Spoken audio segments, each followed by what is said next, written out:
Is now starting. All attendees are in listen-only mode. Good morning. Welcome to day 2 of the California Transportation Commission meeting. We are officially in session. Douglas, could you please read the roll? Good morning, Commissioner Alvarado, Yes, sir. Commissioner Burke, Here. Commissioner Davis, Here. Commissioner Eager, Here. Commissioner Guardino. Virtual, but here. Thank you. Commissioner Inman, Here. Commissioner Kehoe, Here. Commissioner Liu, Here. Commissioner Martinez. Present. We got word that Commissioner Tavoloni will be running late. Chair Norton, Present. Senator Bell, Assemblymember Frazier. Madam Chair, we have a quorum. Thank you very much. Just please read the instructions for today's meeting. Thank you, Chair. Welcome to the December 2020 CTC virtual meeting. The CTC exists to make transportation planning, funding, and policy more understandable and accountable. Our meetings normally take place in diverse locations around the state so that commissioners can see firsthand the variety of infrastructure issues around California. However, containment measures surrounding COVID-19 have required us to adjust to a webinar format. Please bear with us should we encounter any technical challenges. The Commission's meeting agenda is located under the Handouts tab and can be downloaded and saved during the webinar. It can also be found on the Commission's website.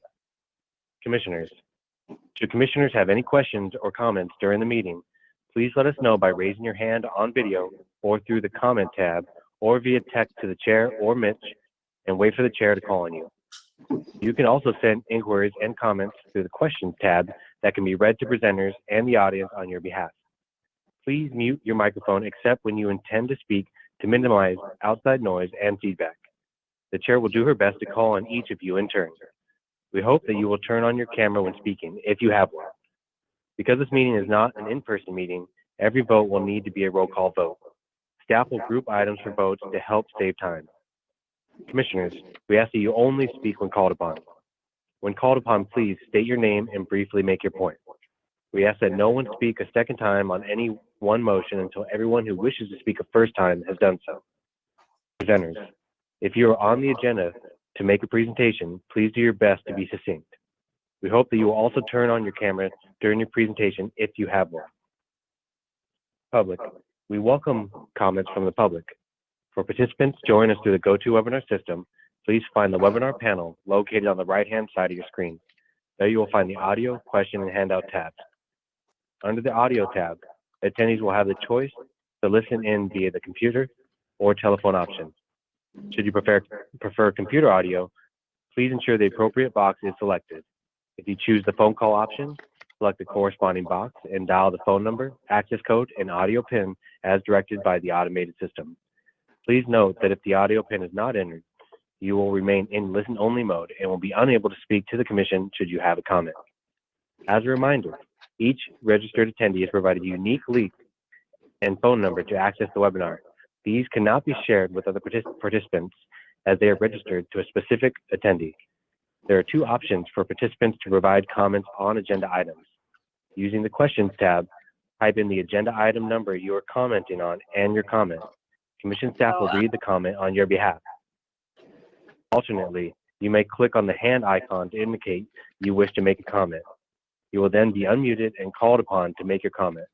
Please be sure to state your name and affiliation prior to voicing your remarks. Please do your best to be concise with your comments. Also, please make sure that your comments add new information. If you agree with the comments of a previous speaker, simply make that statement. Since we often have many speakers, we ask that you make your point in 1 minute or less. You will not be able to be on camera while making comments.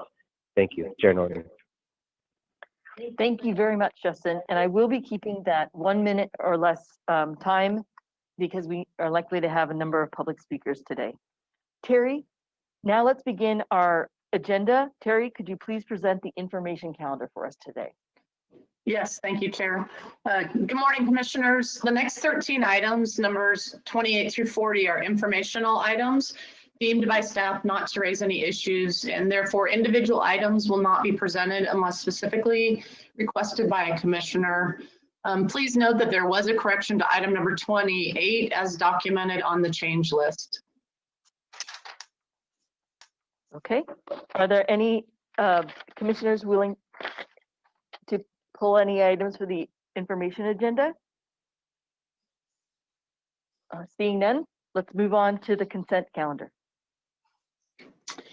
So commissioners, I would, or Chair, I would request that we pull one of these items, number 51 from the consent calendar and hear that separately because I believe we have public comment on that item.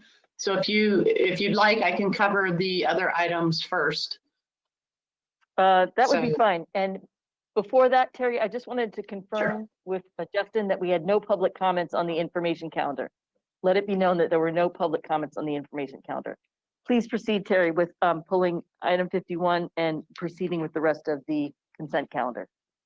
Yes. So commissioners, items 41 through 50 and 52 through 54 are on the consent calendar. And please note the following change to the consent calendar item as documented on the change list. Number 50, there were 4 resolutions of necessity drawn prior to the meeting. So with that change, commission staff recommends the commission approve the items on the consent calendar with the exception of number 51, which we will hear separately. Okay, can we get a motion for the consent calendar minus item 51? Move. Okay, do we have a second? Okay, Second. Commissioner Davis seconds, Burke moves. Yes. Douglas, could you please read the roll? Commissioner Alvarado, Yes, sir. Commissioner Burke, Aye. Commissioner Davis, Aye. Commissioner Eager, Aye. Commissioner Gardino, Aye. Commissioner Inman, Aye. Commissioner Kehoe, Aye. Commissioner Liu, Aye. Commissioner Martinez, Aye. Commissioner Tavaloni, Chair Norton. Aye. Chair, the item is approved. Thank you very much. We'll move on to item 51. Thank you, Chair Norton. Commissioners, item 51 is an action item to approve the conveyance of excess state-owned real property by director's deeds and is pursuant to section 118 of the Streets and Highways Code. Approval of this item will authorize the Caltrans director to execute 12 director's deeds as shown in the book item. The state will receive a return of approximately $3.7 million from the sale of these properties.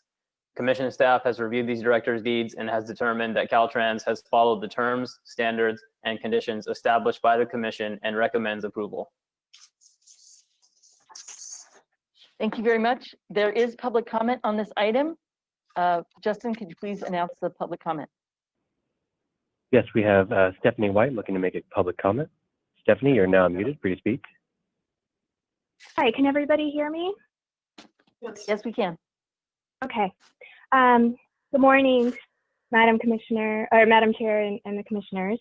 I'm speaking today about one specific property that is on your Director's Deed list for item 51. This property happens to be next door to our property.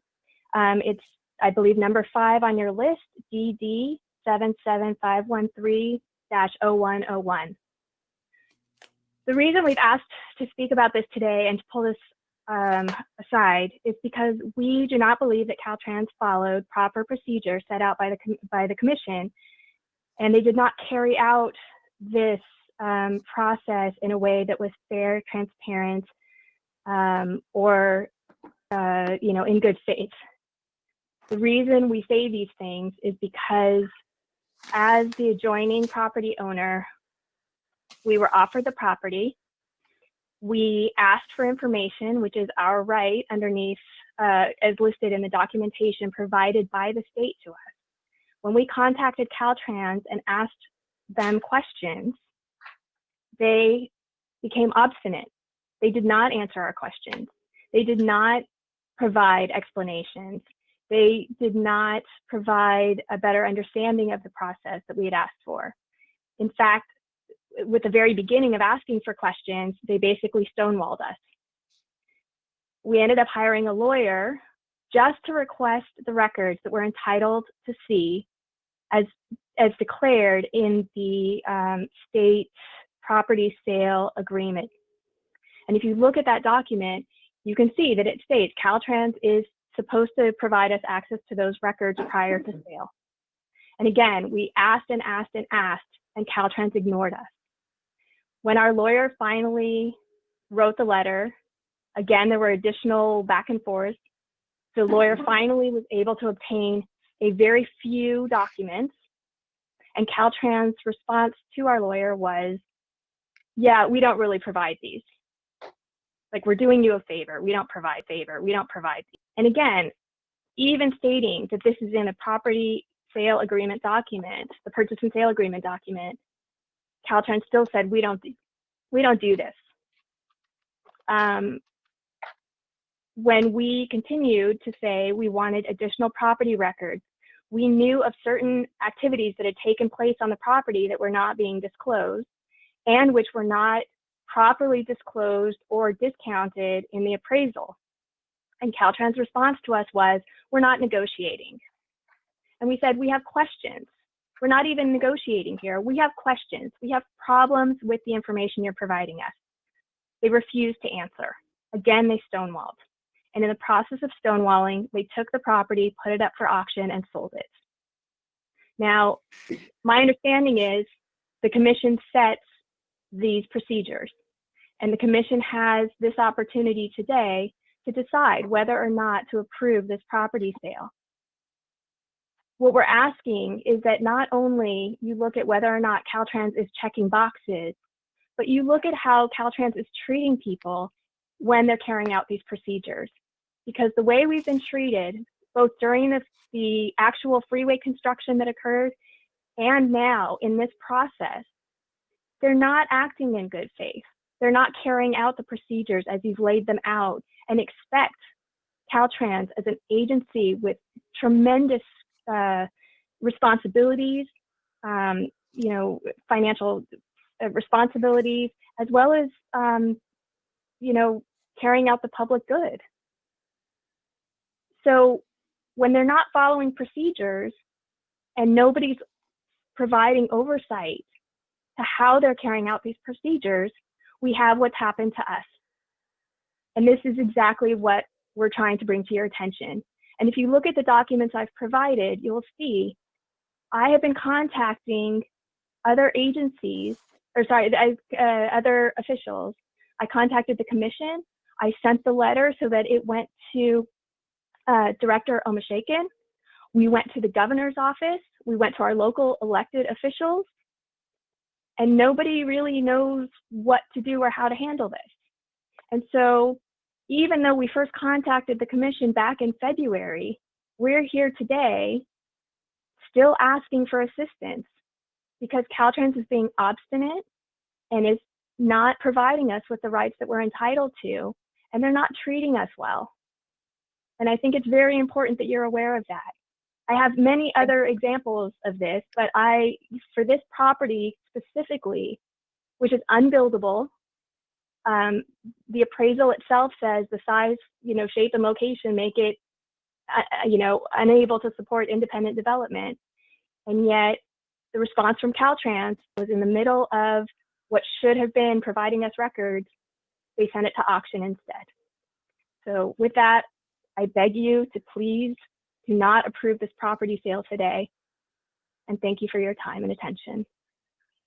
Thank you very much. We allowed this public comment to go far beyond the 1 minute mark because this was in response to this action. Gurtej, I was wondering if there is someone from Caltrans who can respond to this. And I also wanted to ask if there are other public comments on this item. This is the only public comment. So is someone available from Caltrans to speak? Yes, District 7 Director Tony Tavares is on the line if the commissioners have any questions for Caltrans. I think we would just like to have him respond to what was stated in the public comment testimony today.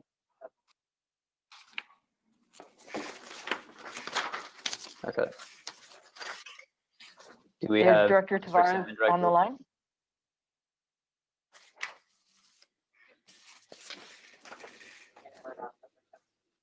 Okay. Is there anyone else from Caltrans available to speak to this? If Tony Tavares isn't, I believe Dan Murdoch was going to be available to speak. Okay. I don't know. I can't. Yes, tell. ma'am. I guess. Dan Commissioner, Murdoch is free. Thank you very much. thank you for the opportunity to speak with you guys today. This is Dan Murdoch, the acting district director for right-of-way in District 7. I appreciate the comments made by the public comments. It is important to note that the district did make every effort to respond to the comments regarding CPRA requests, as well as legislative requests that were engaged by the property owner, the adjoining owner, to kind of identify things. A lot of the requests the department responded to, but the adjoining owner felt they were unsatisfactory requests or responses. In its efforts, we continue to try and work out a solution. The adjoining owner continued to look at how they could reduce the price for the purchase. That seemed to be the motivation, and the department was unable to effect a sale despite numerous back and forth documentation, and put the property up for auction on August 21st, just this past summer. There were 8 bids at the auction. The winning bid was $105,000. We had 3 bids between $30,000 and $40,000. We had 3 bids between 40 and 60, and 2 in the very high range, with the winning bid at 105. The winning bidder is an experienced developer and believes he has an opportunity to do some things working with the city and making adjustments. So that is what we're asking today, to move forward with the winning bid of that auction. I do apologize to the adjoining owner for any concerns they have. We have tried to make very good effort to respond to them. Many of the requests were difficult or beyond the department's ability to provide that type of documentation. It went all the way back to what was constructed on the site, design plans, CEQA, NEPA documents, cut and fill, earth moving, spillage reports, resident engineer reports, contractor reports. So I'm just trying to say, we really tried to provide everything that was reasonable to this parcel that we could obtain. Once again, thank you for the time. Thank you. Mr. Murdoch, I wanted to ask you, was the public commenter who testified today notified of the auction which took place? They were aware of it. They prior to the auction, there were some emails back and forth acknowledging that they were aware of the auction. There had been phone calls as well as some other things. We may have been a little sloppy in making sure we notified them, and I would apologize to them for that directly. They were aware. It had been discussed prior to, but it does seem to be a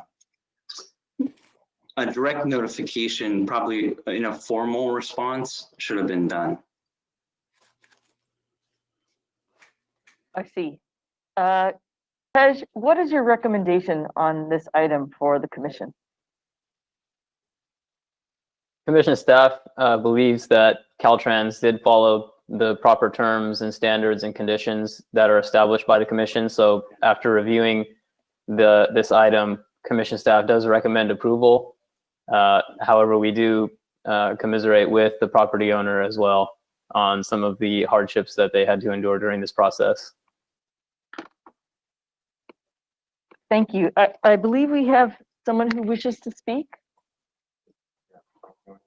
Again, we'll hear a response from the property owner. Yes, Hi again, thank you. I completely disagree with most of what Mr. Murdoch has said. He himself refused to answer our questions. The letter that came back that was initialed by, or I guess it was between him and Mr. Nierenberger, those also stated, rather than looking at the issues we raised, they basically dismissed all of it, said that they had acted professionally, their staff had provided good work, and despite the errors we pointed out, they didn't address any of those. We saw dumping on the property, the records that there was flooding on the property from an improperly maintained freeway drainage channel adjoining the property, which backed up and overflowed onto the property with all of that polluted runoff. We've asked them at the time, we asked them since then for information about that. Now, Mr. Murdoch went down this litany of things that we asked for that sound unreasonable, but please realize this property was part of the 405 widening project. When we were asking for documentation that included CEQA and NEPA fill and cut and any contractor spill reports, this property was heavily used in that construction project. Okay, so this was a construction yard. It was completely scraped. There was equipment, machinery, and materials stored on that yard for years. When a yard was regraded, it was done so by Caltrans, and it was sort of put back into place with all sorts of stuff embedded in that material. So that fill and that soil also contained a lot of construction debris. So we wanted to see what activities took place on that property. We wanted to assess a risk.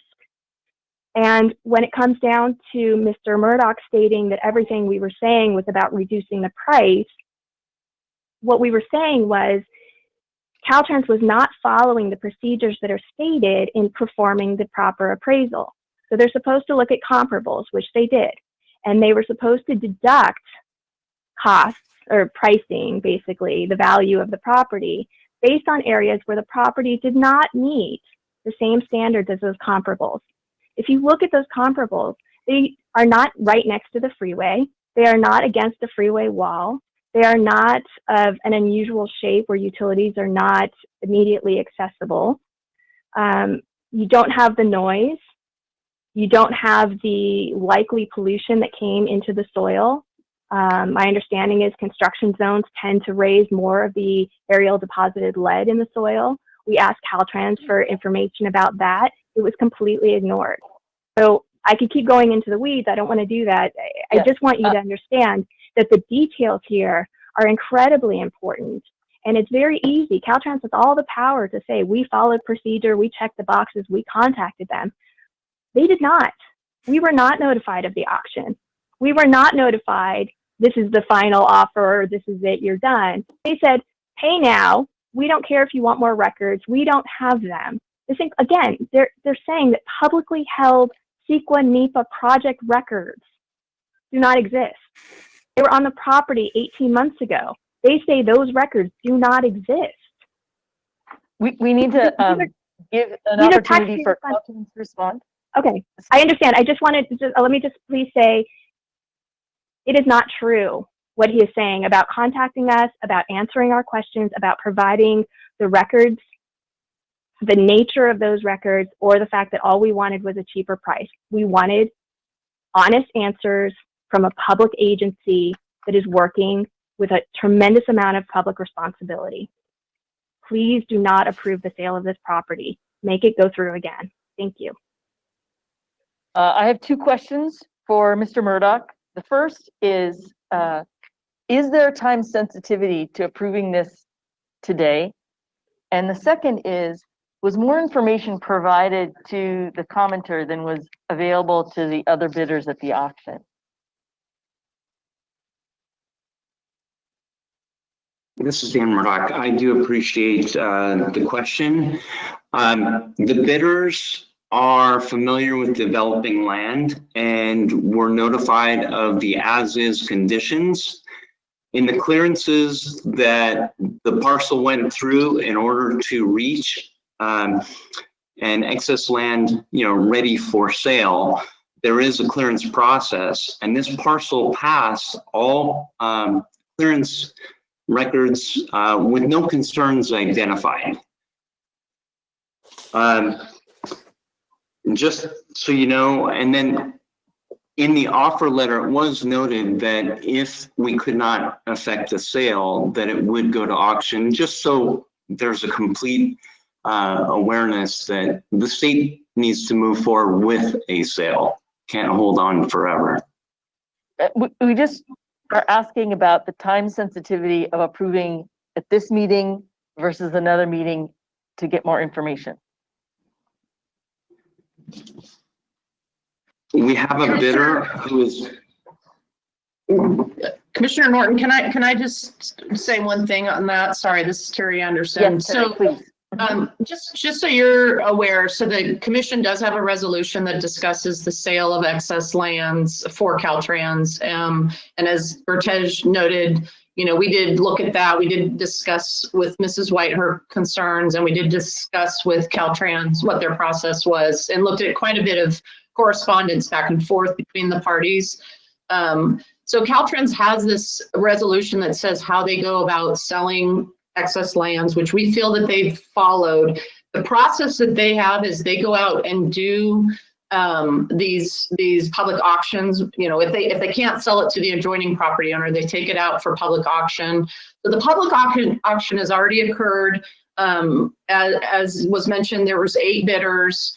They have a high bidder. The high bidder, I believe, has already put down a 10% earnest money on this with the condition that the commission approve it. So it's not that it can't be delayed, other than the fact that really the question is, did Caltrans follow the process? If there's a concern about it, basically what would have to happen is that auction would have to be negated.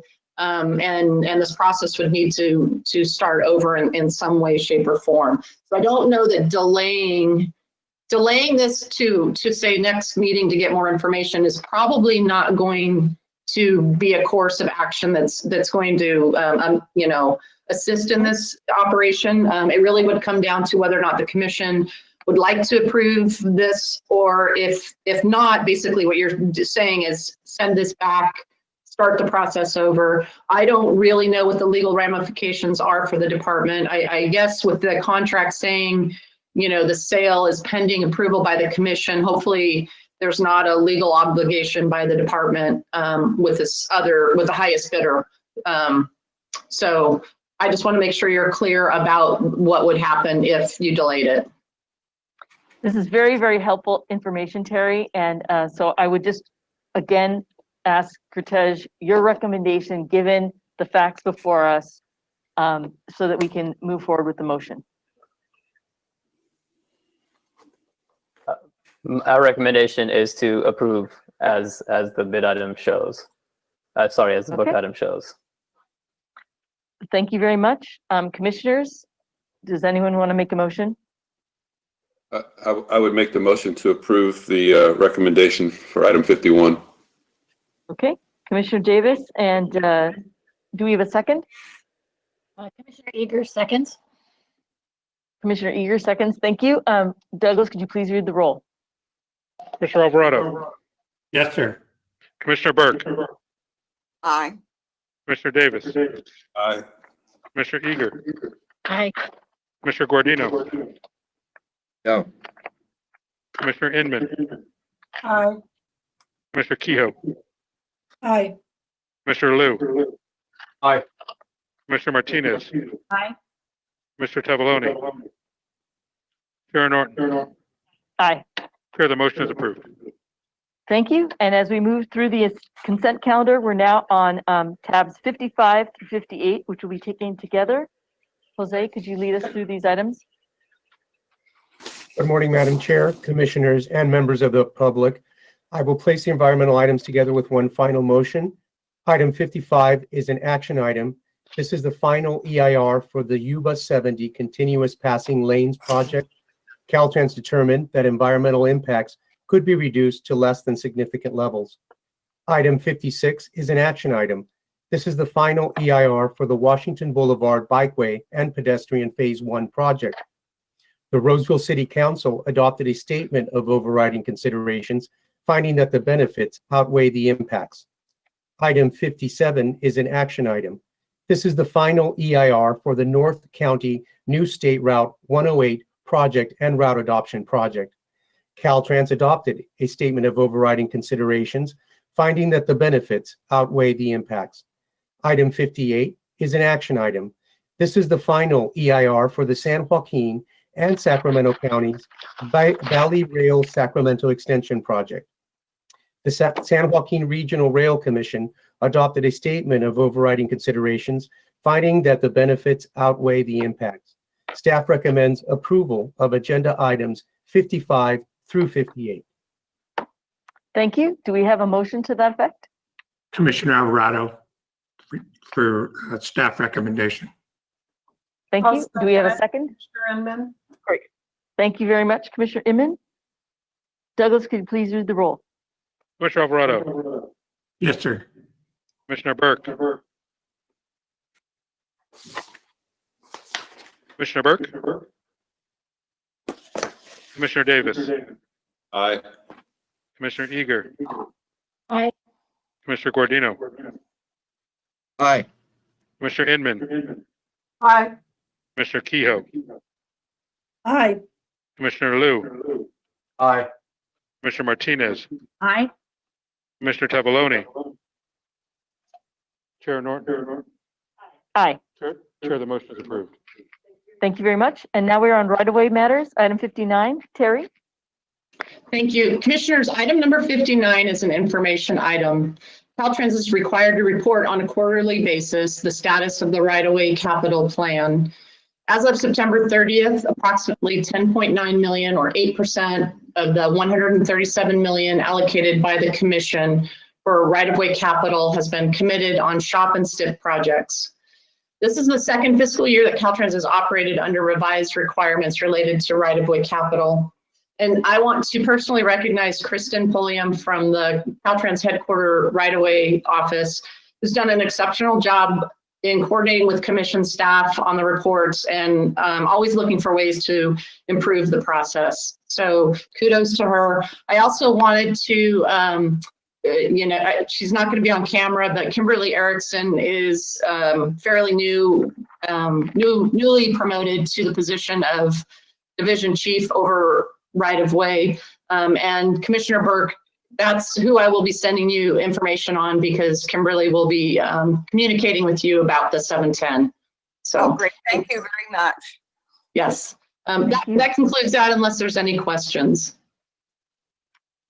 Are there any questions from the commission? Is there any public comment? No. So we'll move on to item 60. Terry? Sure. Commissioners, item number 60 is an information item. The North Coast Railroad Authority was created in 1989 to restore freight rail service to the North Coast. And between 1990 and 2011, a total of $124 million of state and federal funds were invested in that corridor. In 2018, Senator McGuire sponsored a bill that, among other provisions, directs the California State Transportation Agency, in consultation with the Natural Resources Agency, to conduct an assessment of NCRA to provide information necessary to determine the appropriate way to dissolve NCRA and dispense with its assets and liabilities.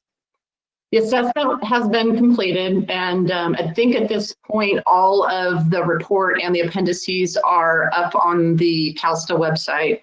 Lashara Ward from Caltrans is here to provide you with a brief overview of the report.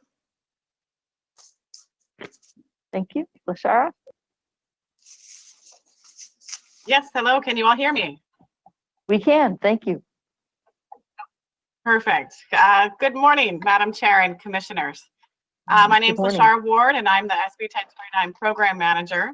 I'd like to thank Executive Director Mitch Weiss and CTC staff for the invitation to present our report to you today. Can we go ahead and move to the second slide, please? To give you a bit of background, we're talking about the historic Northwestern Pacific Railroad. This railroad was completed in the late 1800s and spans 5 counties from the San Francisco Bay Area in the south to Humboldt Bay in the north. The railroad was in private ownership until 1989, when the California legislature created the North Coast Railroad Authority, or NCRA, as they are commonly called. The legislature provided state funds to purchase the private railroad out of bankruptcy, and NCRA was responsible for owning and managing the line. NCRA struggled financially, and the railroad infrastructure continued to decline for the next decade. In 1998, the Federal Railroad Administration issued Emergency Order 21, shutting down NCRA's entire line due to severe storm damage and deferred maintenance. The northern section continues to be closed today, not having run a single train on its track since 1998. The southern section, starting with Windsor South, was approved to haul freight in 2011, and NCRA's operator, NWP Co., runs a few trains each week. In 2018, Senator Mike McGuire introduced Senate Bill 1029, which affirms the intent of the legislature to dissolve the NCRA, to transfer its rights of way, and explore the opportunity of creating a Great Redwood Trail in the railroad corridor. Among other things, Senate Bill 1029 requires the State Transportation Agency to conduct an assessment of NCRA's assets and liabilities and examine the viability of constructing the trail. I'm here today to briefly share with you our task force findings. Next slide, please. As you can see, public investment, both state and federal, has been significant over the last 30 years. All state funds have been allocated through the commission and administered by Caltrans. The state has allocated over $90 million, and the federal government has contributed close to $50 million in the form of grants and loans. Total public investment in this functionally bankrupt railroad is a little over $141 million. Next slide, please.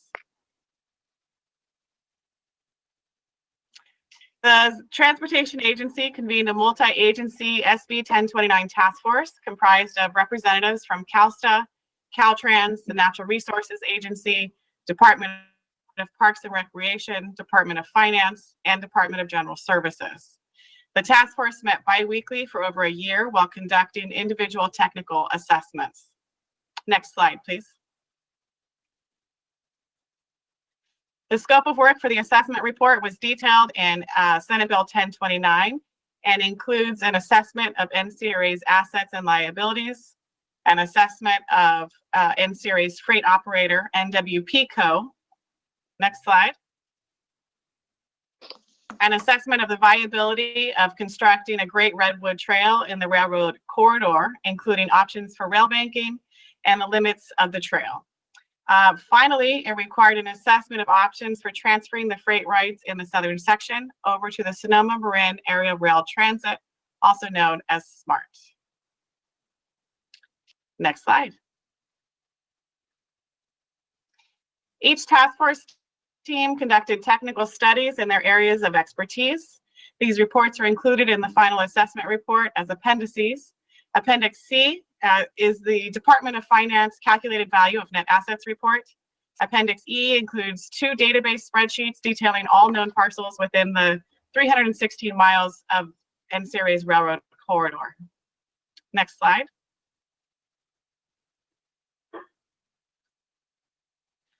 Appendix D includes a report of findings as well as appendices and maps concerning the Great Redwood Trail. Next slide. The final assessment report highlights the findings from the technical reports and analyzes various options for the future of the rail corridor. The report and all appendices are available on the State Transportation Agency's website. Next slide. I will highlight a few key findings from the assessment. The Department of Finance calculated NCRA's value of net assets at negative $7.2 million. NCRA has debts totaling $7.4 million and potential contingent liabilities of $11 million. The environmental liabilities estimate of $4 billion includes estimated costs for anticipated wetland mitigation and hazardous waste cleanup, including the removal and disposal of all ballast. This estimate has several variables depending on the project design. Next slide.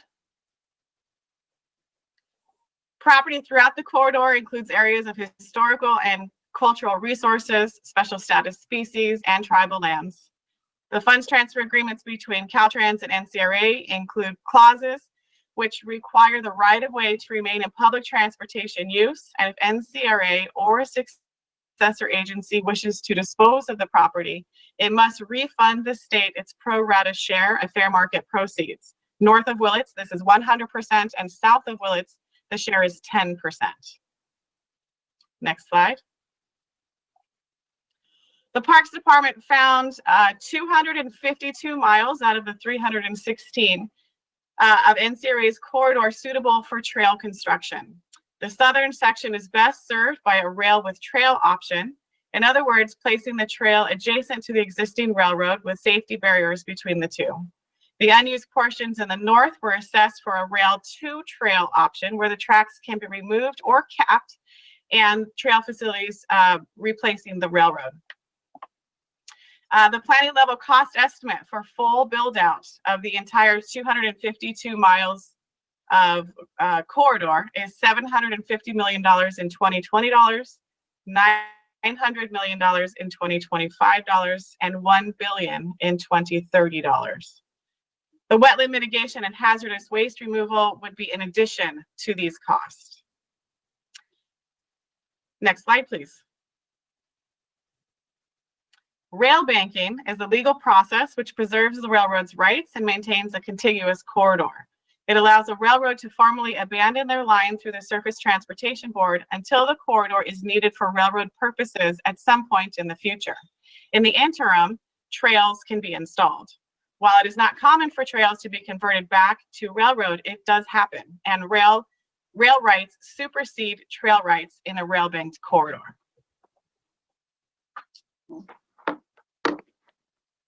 Finally, the assessment looked at governance options for a successor agency if NCRA were to be dissolved. 3 options rose to the top of the analysis as being most applicable to this project.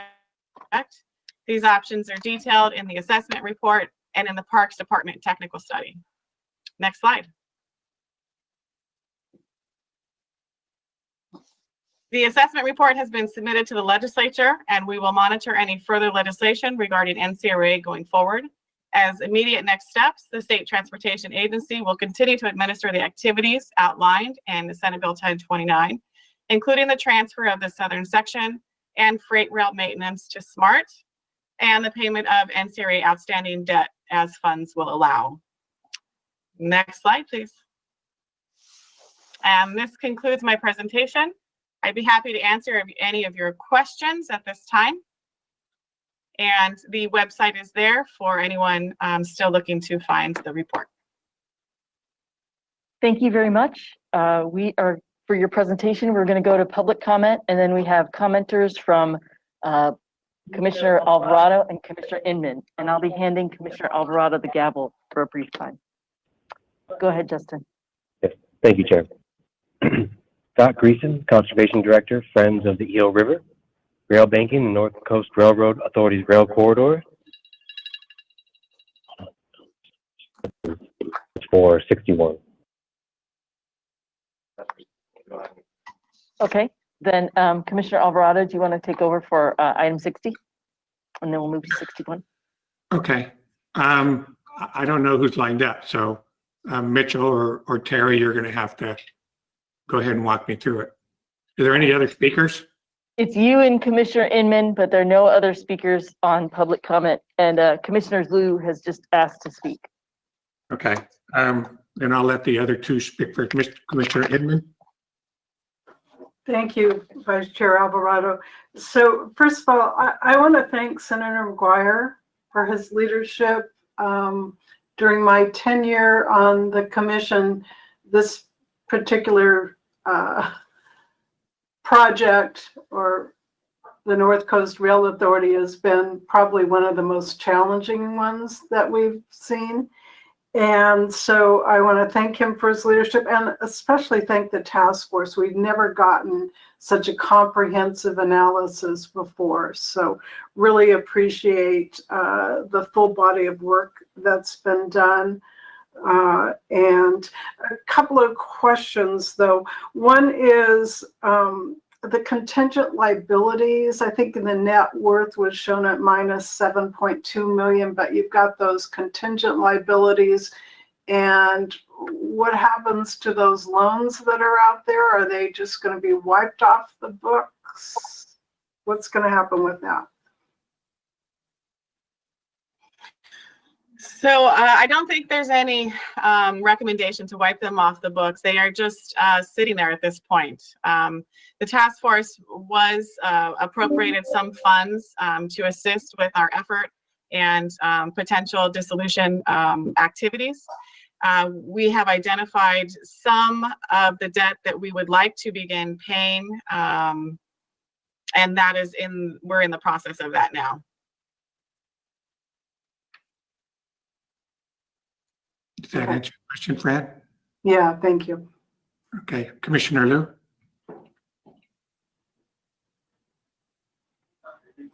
Hey, John, it's Louis Goldstein. Sorry, Vice Chair, I had a little trouble finding my mute button, wasn't ready. I guess my question is similar than Commissioner Inman's, but I'm more concerned about $4 billion of environmental cleanup debt. Who's responsible for that if we move forward with this? I'm very happy to have more senior commissioners like Commissioner Inman give us some context of how long you've been dealing with this. I was also very impressed with how thorough this presentation was and the materials that were available for us to review.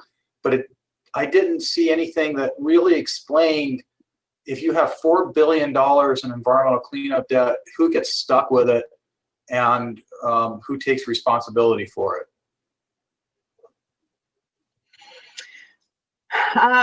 We did not go into we did not do a legal analysis of that question specifically. There is some thought that environmental liability stays with the land, so it goes with whoever owns it, but that would need more legal analysis. Yeah. You should know also the $4 billion is just the estimated liability, and that number includes removing 100% of the ballast from the entire corridor, cleaning it and disposing of it, as well as the other environmental hazardous waste cleanup sites. So there are trail design alternatives that would reduce that $4 billion amount. So, for example, if the ballast did not have to be removed, if it was just allowed to stay and then be capped, that would greatly reduce that amount. So we went with the most conservative and estimated for complete removal and cleaning up. Does that liability then, do we believe that liability then rests with SMART, or is it something that the state is going to be facing, or some other agency? I would have to defer to our legal staff on that one. Like I said, we didn't go into that specifically in our study. I'm assuming it's not the California Transportation Commission that's assuming all this environmental cleanup liability. But I'm not a lawyer, so I might be wrong about that too.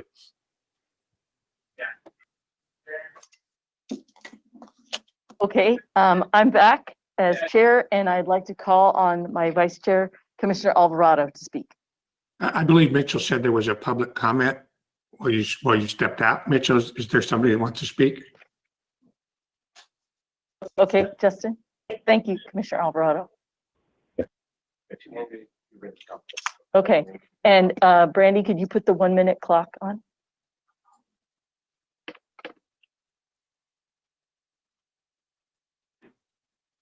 Thank you. All right, we have Jason Lyle. Jason, you are now muted, free to speak. Good morning, Commission. Thank you so much for this opportunity. My name is Jason Lyles, and I'm a senior advisor for Senator Mike McGuire, and have been working on this issue for quite some time. And as Commissioner Inman pointed out, 3 years ago, NCRA was in front of your commission when she and other board commissioners asked for a exit plan for what was going on there. So that's what this entails right now. Just real quickly, I wanted to address the budget. Senator McGuire was able to get $10.8 million in the fiscal year 19-20 budget to help pay for the debts, and that's what's being used right now.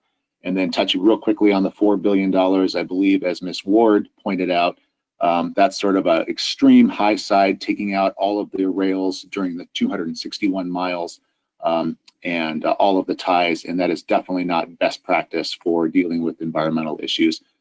I'll also say that the environmental issues that exist are there right now, and that we will have a plan, doing the master plan for the trail to actually clean them up and get it taken care of. That's it. Back to you, Madam Chair. Thank you so much. Appreciate it. Madam Chair, if I may- Next, I'm sorry. We have David Schomburn. Commissioner Luke, could we Yeah, go and through just public in comment? response to that, I just want to let him know that I'm particularly sensitive to this because I've been involved with Exide Technologies cleanup in Southeast Los Angeles, in the city of Vernon, for decades. And that company just walked away from what I think is probably billions of dollars of liability.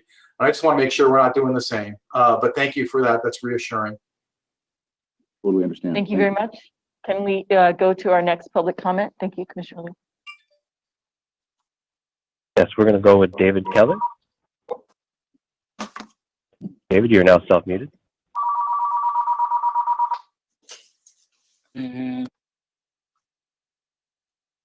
Okay. Are you ready? If Dave? not, let's move on to the next public comment. Okay, I'm back. Okay. Okay, great. Thank you very much. Thank you. This is David Keller, Friends of the Eel River, also former council member in Petaluma. And we want to thank Senator McGuire and Jason Lyles and the commission for taking this up and having this report done. We're very much appreciative of the work being done to finally get the Eel River under state protection by eliminating a number of the faults and missteps on the North Coast Rail. And we're very much looking forward to seeing this trail developed over the next decade or two, however long it takes. And we also agree that it is extremely unlikely that all of the ballast will need to be removed. We appreciate the cleanup and looking forward to the opportunity to get this rail line in place as a trail for revitalization and an incredible asset for the North Coast. Thank you very much. Thank you. And we have 2 written public comments, and then we'll be calling on Commissioner Alvarado. Thank you, Chair. From Emily Synchkhorn. As a North Coast resident, I am extremely grateful for the leadership of Senator McGuire for advancing this effort to develop the great Redwood Trail and transition the NCRA. Thank you to Caltrans and State Parks and many others for this detailed assessment of the NCRA corridor. Transitioning the NCRA corridor to a trail will provide a myriad of benefits to North Coast communities and make use of a transportation corridor not utilized in over 2 decades. Thank you.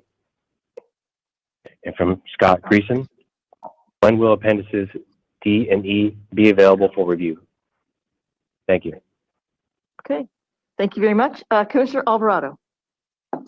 A couple of things. I just want to make sure that if we go through with the rail banking, that this doesn't affect the skunk train.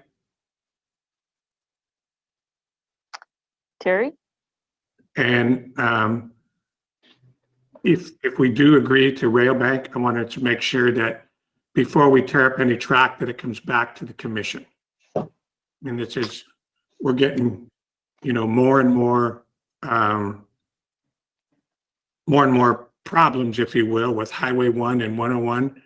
And I just want to make sure that if we ever need it, and I know it's going to be expensive, but somehow we retain the rights to put a rail line in there or repair the existing rail line to get freight up into that northwest corner of the state.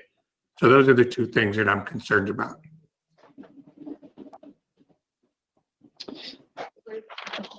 Yeah, and those are good concerns, Chair Norton and Vice Chair Alvarado. So there is no action on number 60. It's an information item only.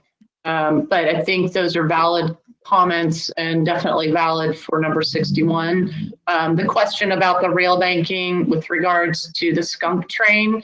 And again, that's part of the action in the next item, but just real quick, that section that would have impacted the skunk train is not being proposed currently for rail banking.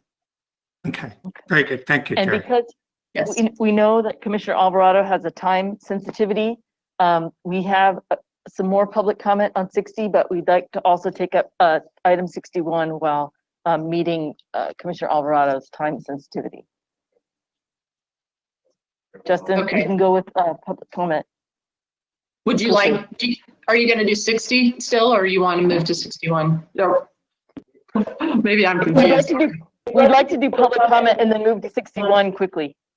Perfect. Up next, we have Bernard Myers. Bernard, you're currently self-muted.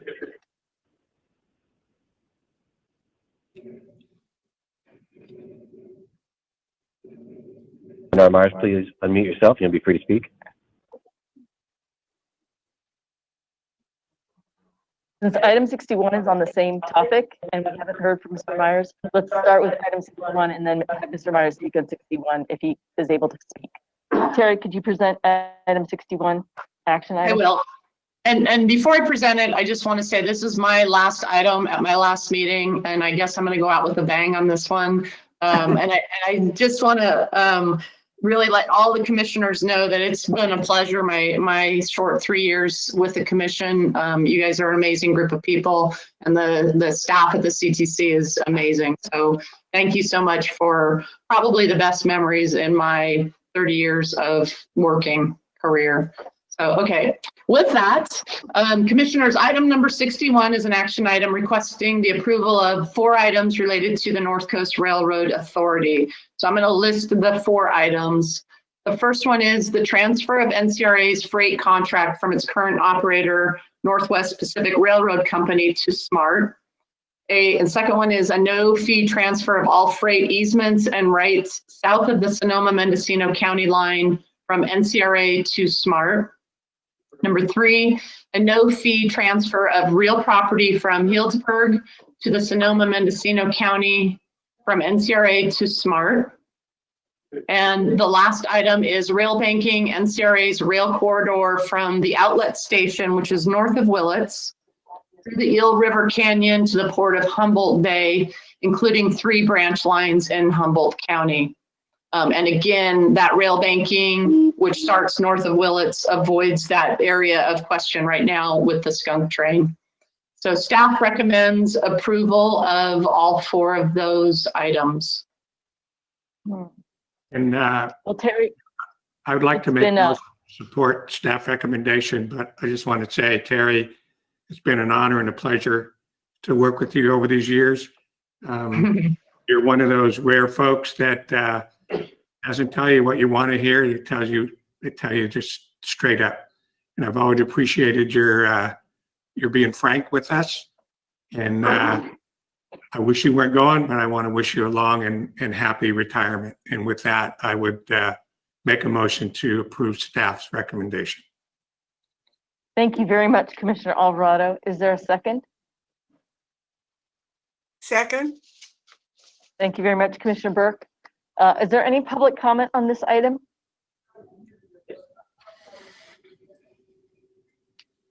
Bernard Myers, you're now self-muted. Am I unmuted? Yes, you are. Thank you. Does the commission have my letters of December 1 and December 3? I believe that those were transmitted to the commissioners. Yes, we do.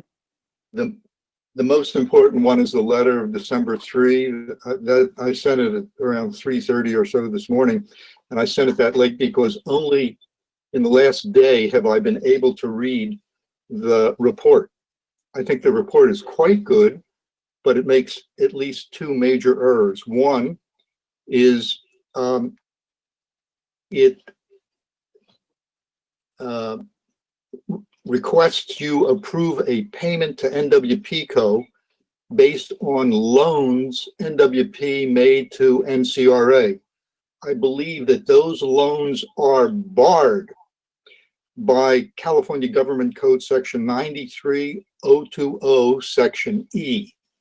And therefore the loans, therefore the payment shouldn't be made. And secondly, staff recommends that a payment be made to NWPCO to pay off an RRIF loan, a federal loan that was made to NWPCO and the NCRA. However, between NWP and NCRA, that is an NWP obligation. And therefore, if you authorize payment of state funds to NWP or to the federal government, you would be gifting public funds without any benefit to the public. I ask, therefore, that you please look at my brief letter of December 3 and hold off those payments. The rest of the report and the rest of the suggestions by staff are quite good, and I have no objection to them. But those two payments should not be made. Thank you. Thank you, sir. Terry, could you respond to the statements that are made by the public commenter? Yeah, sure. You know, and it's the thing is with this one is that the $4 million that SMART would be using to pay for some of this right-of-way transfer is money that was set aside in the legislation that was authored by Senator McGuire's office. So it's not, the $4 million is not necessarily an action that the commission is making. However, by allowing the transfer, that will allow that money that was set aside to be used for the transfer. Okay, thank you for the clarification. The motion and second are before us. Douglas, could you please read the roll? Oh, there are 6 now hand raises. I thank you very much. We'll take this public comment. Up next, we have Farad Mansourian. Excuse me, can I interrupt for just 1 second? Madam Chair, I do need to step out, but I'd just like to make known that I would support the motion and I would have cast an aye vote. Thank you very much. Your statement has been recorded. Thanks. Thank you. Please proceed with public comment. Justin? Okay, Farad, I see that you lowered your hand. I'm going to move forward with Dan Schonbrun, or David Schonbrun. David, you're self-muted.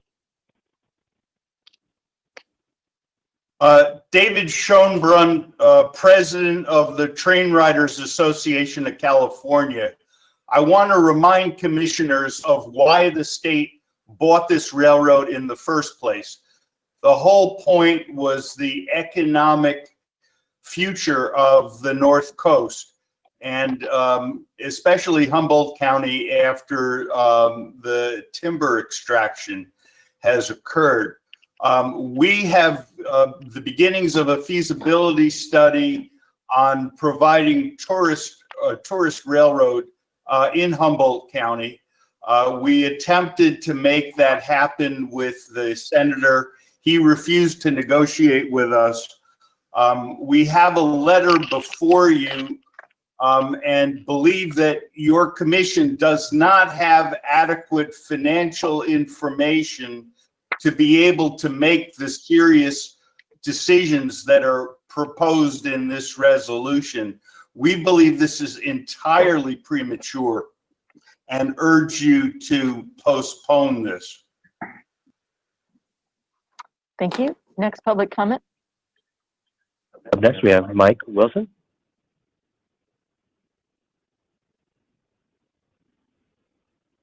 Mike, you're currently self-muted.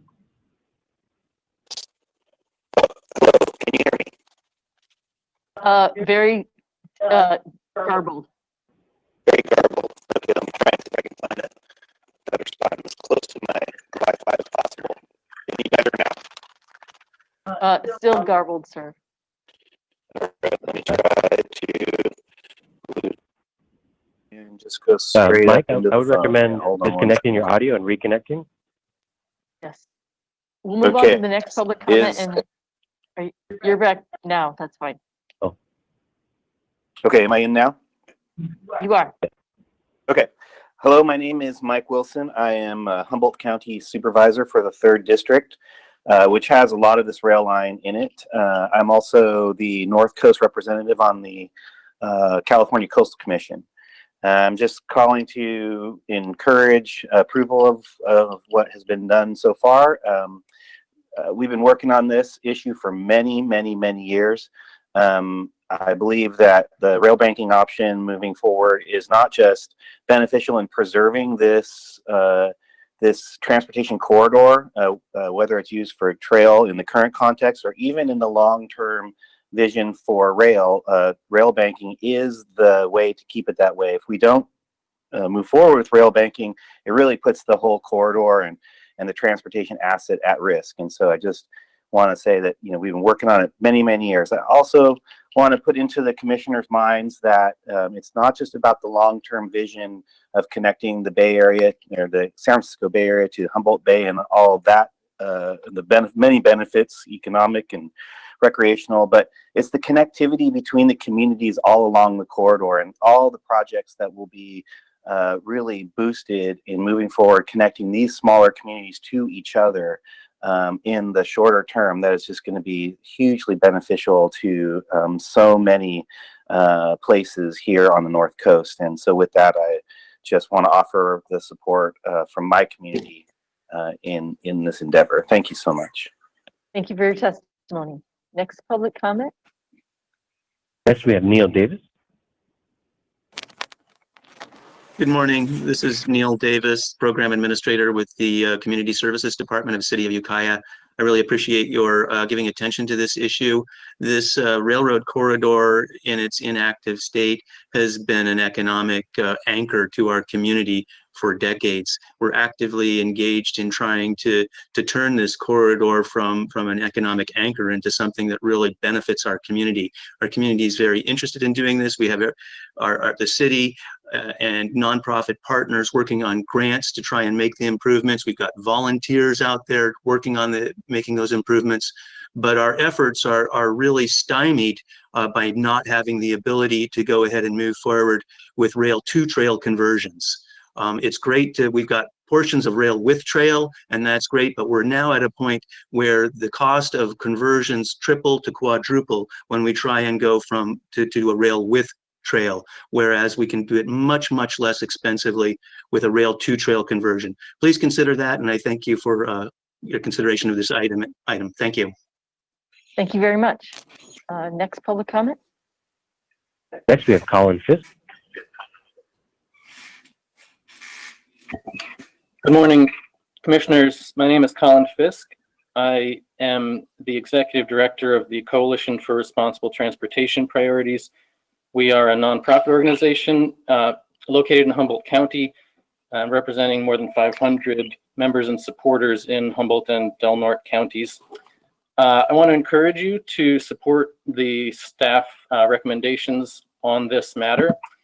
I think that this will really allow us to take a big step forward towards transforming what is a failed rail line that has become an environmental liability into a low impact corridor for zero emission transportation that'll encourage healthy outdoor activity for North Coast residents, connect people with jobs and other destinations, and will be a premier destination for tourists. I also want to echo Supervisor Wilson's comments regarding the importance of local connectivity as we look at the entirety of NCRA's right-of-way. Thank you. Thank you very much. We had a question of Supervisor Wilson in his public comment, and that was whether he was speaking on behalf of both Humboldt County and his role on the Coastal Commission. Supervisor Wilson?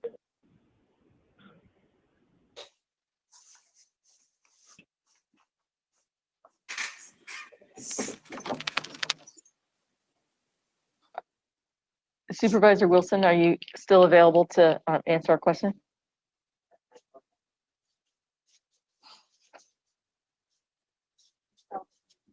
Okay, you're muted. If you could unmute. Oh, am I unmuted now? You're unmuted now, yes. Okay, sorry, there just seems to be a delay here. Well, let's see here. With regards to representation, I definitely feel like I'm representing my district for sure, which has a large portion of the of this trail or this rail line. But also, you know, Humboldt County as a whole has written letters of support in support of this. So, with that history, that's where we stand in terms of this rail banking, and understanding that we have a supervisor from Humboldt County that is on the current NCRA board that is also in support, and his name is Supervisor Steve Madrone. We were also asking about the role of the Coastal Commission, and this is a statement that was also made on behalf of the role as a commissioner. Well, yes, I will make it on behalf of as a coastal commissioner in my individual role. I will say that the Coastal Commission has been very supportive of these projects moving forward, because a lot of this is in the coastal zone, but also it is an important segment of the coastal trail, the California Coastal Trail, that we're trying to promote and move forward with, especially in Humboldt County. Thank you very much, Supervisor Wilson. That's a very important addition. Okay, thank you. Is there any more public comment? Yes, Justin? Up next, Farhad Mansourian. Good morning, Madam Commissioner, distinguished commissioners, Farhad Mansourian, Smart General Manager, our Chief Financial Officer, and other key staff are here to answer any question you might have. We fully support staff recommendation. Thank you for your consideration. Okay, thank you so much. Commissioners, is that complete public comment? Yep, we've got We have two two more, more. and then she's got one written. Oh, okay. Up next, Scott Greason. Good morning. Scott Greason, Conservation Director with Friends of the Eel River. Thank you very much for all your work on this. This is a really, really important project to us in Humboldt County, and particularly as Friends of the Eel River. I just want to note, with respect to the claims asserted about potential tourist train viability on the North Coast, that, you know, this whole state takeover of the former Northwest Pacific line came because this was the most expensive stretch of rail line on the North American continent to maintain. And it was only the enormous profitability of old growth redwood logging that made the rail line viable. We've seen a number of attempts to estimate the financial viability of freight rail. It won't work in the current situation, and passenger rail is much, much more expensive.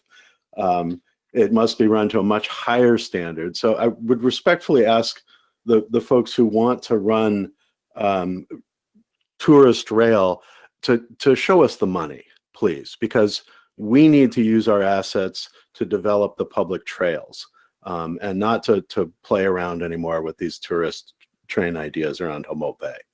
Thank you. Thank you very much. I see that we have additional raised hands and other comments coming in. Yes. Up next, we have Emily Synchkhorn. Hello, Commission. This is Emily Synchkhorn from Redwood Community Action Agency, a nonprofit in Eureka, and we focus on healthy communities and healthy watersheds. And I really want to urge the Commission to support staff recommendations. As we've talked about this corridor being underutilized and unutilized for the past 2 decades, there's also the other story of local jurisdictions being extremely successful at grant applications over $17 million to construct rail with trail projects on the NCRA corridor. And these have been a huge success, especially during COVID, of having places for people to be active outside, But as the previous speaker noted from Mendocino, being able to pursue rail to trail will be extremely more cost efficient, less environmental damage, considerations. And this step really will ensure that our communities can be connected safely for walking and biking. Thank you. Thank you very much. Next public comment. Up next, we have Steve Madrone.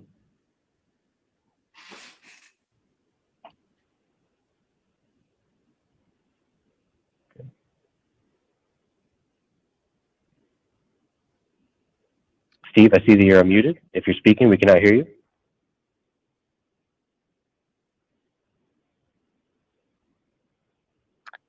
Let's give him a chance later on. And Alika, do you have another public comment for us?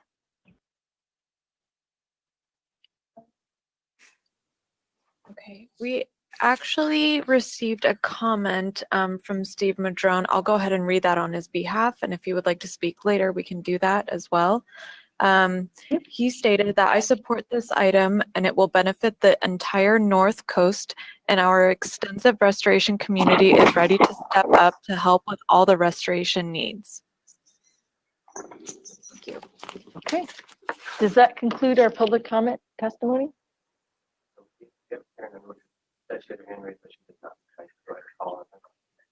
Yes, she says she has a hand raised so that we can complete public comment. Okay. Karen Underwood, you mentioned you have your hand raised, so you are now unmuted and free to speak. Thank you. I'm Karen Underwood, and I'm a board member with the Humboldt Trails Council of Eureka, California. We serve as a unified voice to support development and use of trails for recreation and transportation throughout Humboldt County.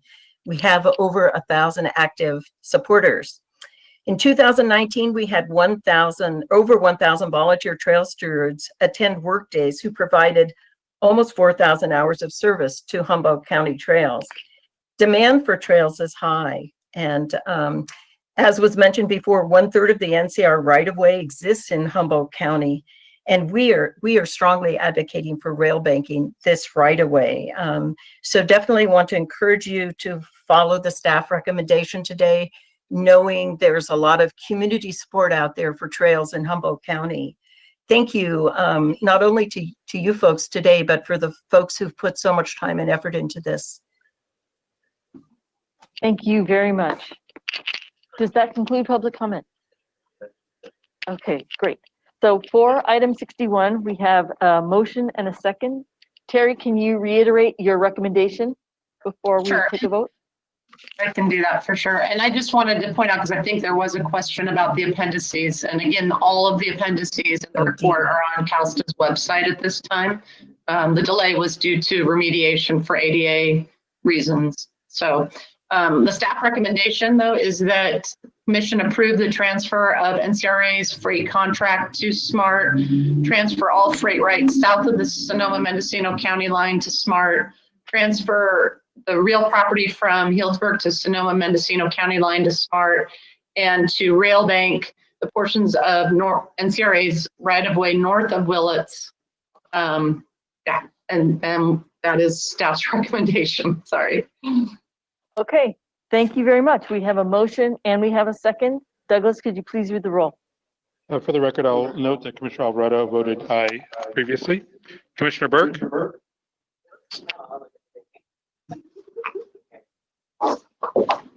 Commissioner Burke? Commissioner Davis? Aye.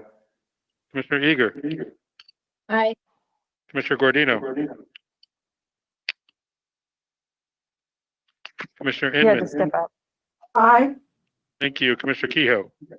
Aye. Commissioner Liu? Aye. Commissioner Martinez? Aye. Commissioner Tavaloni? Chair Norton? Aye. And Terry, though this is your last item, we would like you to stay to the end of the meeting so we can thank you properly as part of our concluding remarks. I would never leave, of course. Thank you. Thank you very much. Okay, and with that, we'd like to take tabs 62 through 65. instead of taking them together, we'd like to take them separately because there's some comments that need to be made on these items. So Tim, could you present item 62 for us today? Yes, good morning, commissioners. Can you hear me? Yes, we can. Okay, great. Well, first I would like to say that I'm very pleased to be here as the incoming CTC Chief Engineer to present these items. Granted, I'm aware I have some pretty large shoes to fill, and I want to wish Terry all the best in her retirement.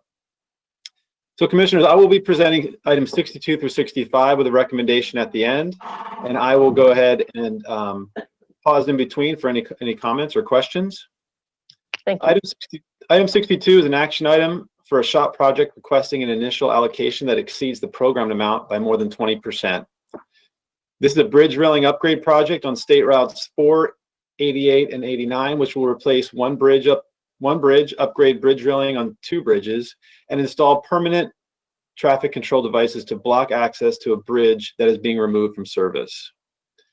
Based on the most recent engineer's estimate, Caltrans is requesting an allocation of $7.88 million for construction capital and $2.8 million for construction support. The primary reason for the construction capital increase is due to the environmental mitigation for the bridge replacement being split off into a child project.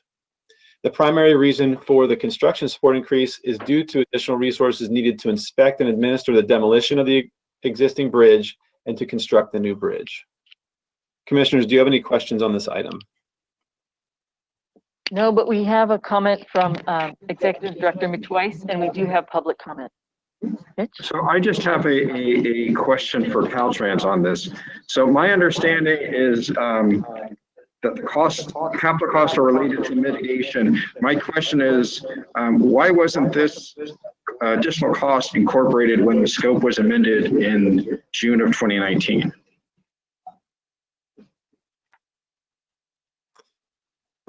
I think Dennis from Caltrans is. I was going to ask Dennis to see if he was available. Hey, good morning. Can you hear me? Yes, we can. Okay. Good morning, Madam Chair, Commissioners, Executive Director Mitch Weiss. Thank you for your question. Back in June of 2019, when this project was amended, that was the time we've identified that we needed to replace one of those projects, as mentioned by Tim. In that time, we were just starting negotiations with California Department of Fish and Wildlife. And at that time, we didn't have enough percent complete of the design plans as we negotiated with Fish and Wildlife. So at that point, we did have a placement dollar amount of mitigation costs when the project was amended, but we didn't want to put in a unknown anticipated cost that would been after the negotiations were done. We didn't finalize the negotiations until April of 2020. And that was several months when we finally had a better design to sit down and negotiate those additional costs. We did get the permit 1600, and that's why we wanted to go ahead and mitigate that as a child project as part of this bridge rail upgrade. So I guess it seems like, I guess, do I have this correct? You didn't know exactly what the costs were, but you knew there were additional costs. And then if that's correct, wouldn't it have been more appropriate to increase the contingency at the time of the amendment rather than come in with a supplemental? So at the time, based on our best analysis of what we could estimate with this type of mitigation, it was a $240,000 that was identified as part of our right-of-way capital cost for the project. And again, through the negotiations and anticipating the amount of requirements that they required for the 1600 permit, did end up in being a significant cost. Thank you. Thank you very much. We have a public comment on this item. Yes, we have Mitch Strager. I see you have your hand raised. You are now unmuted and free to speak.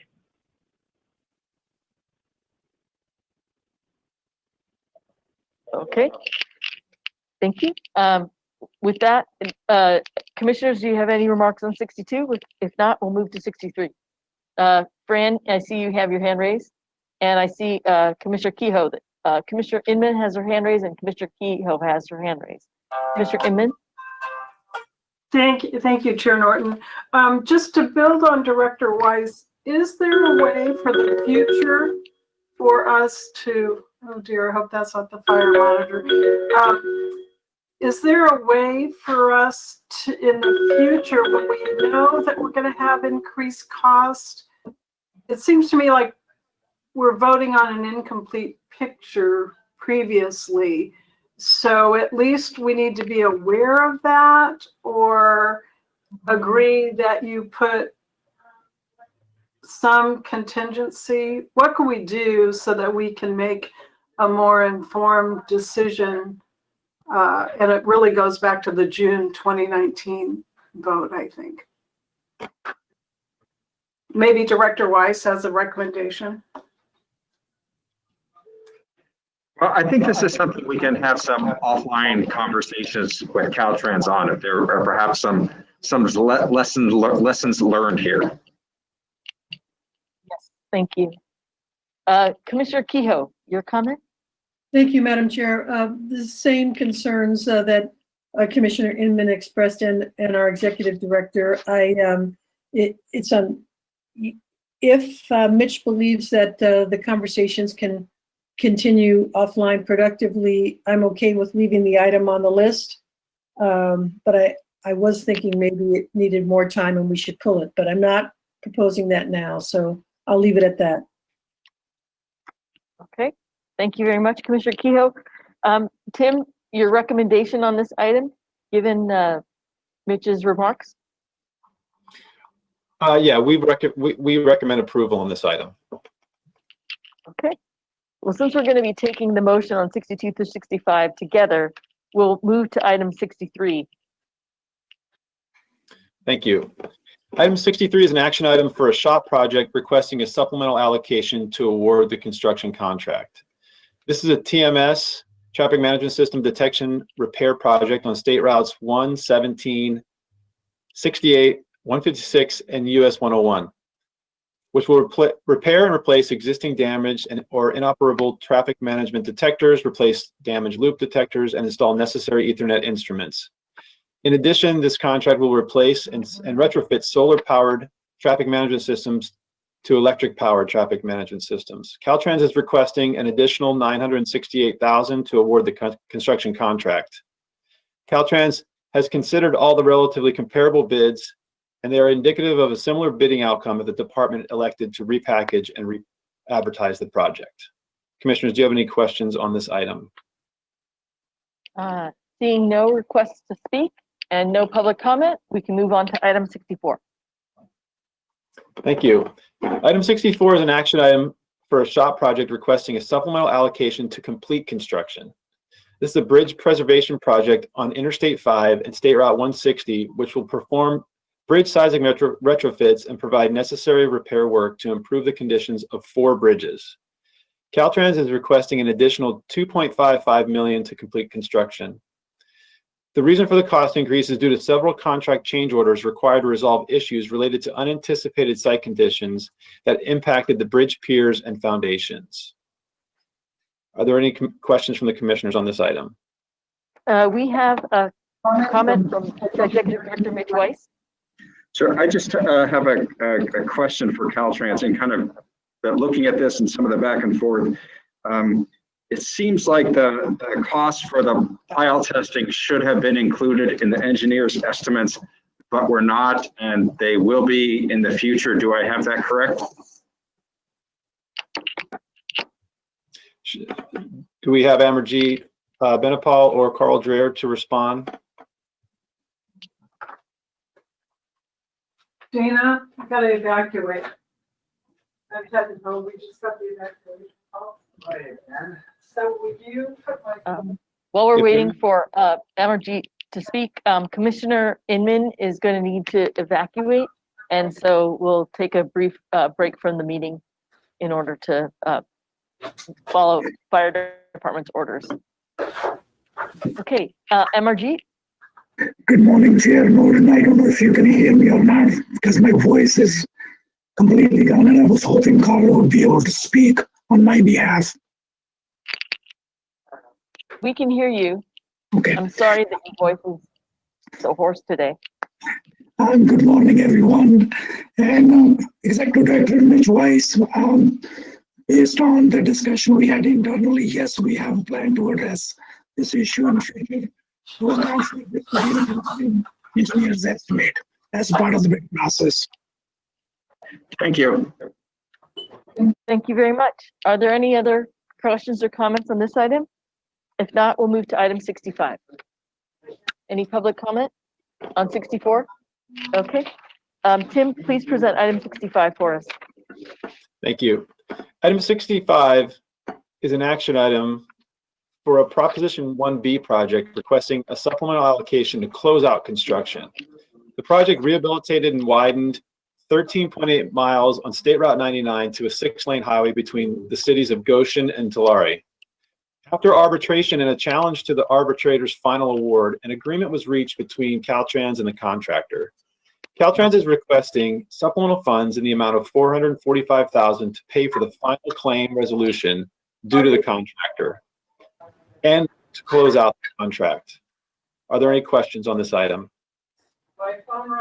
Is there any public comment? No. And seeing that there are no comments from the commissioners, we will now accept the motion for items 50. Yes, staff has reviewed and items 62, 63, 64, and 65 and recommends approval for all of them.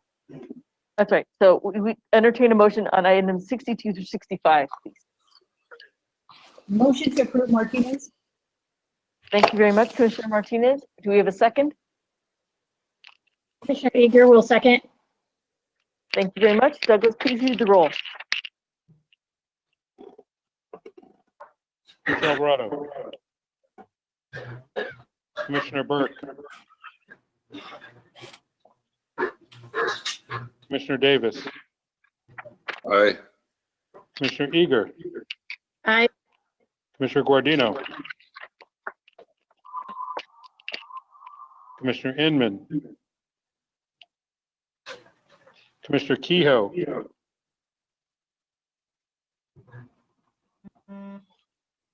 Commissioner Kehoe? Commissioner Liu? Aye.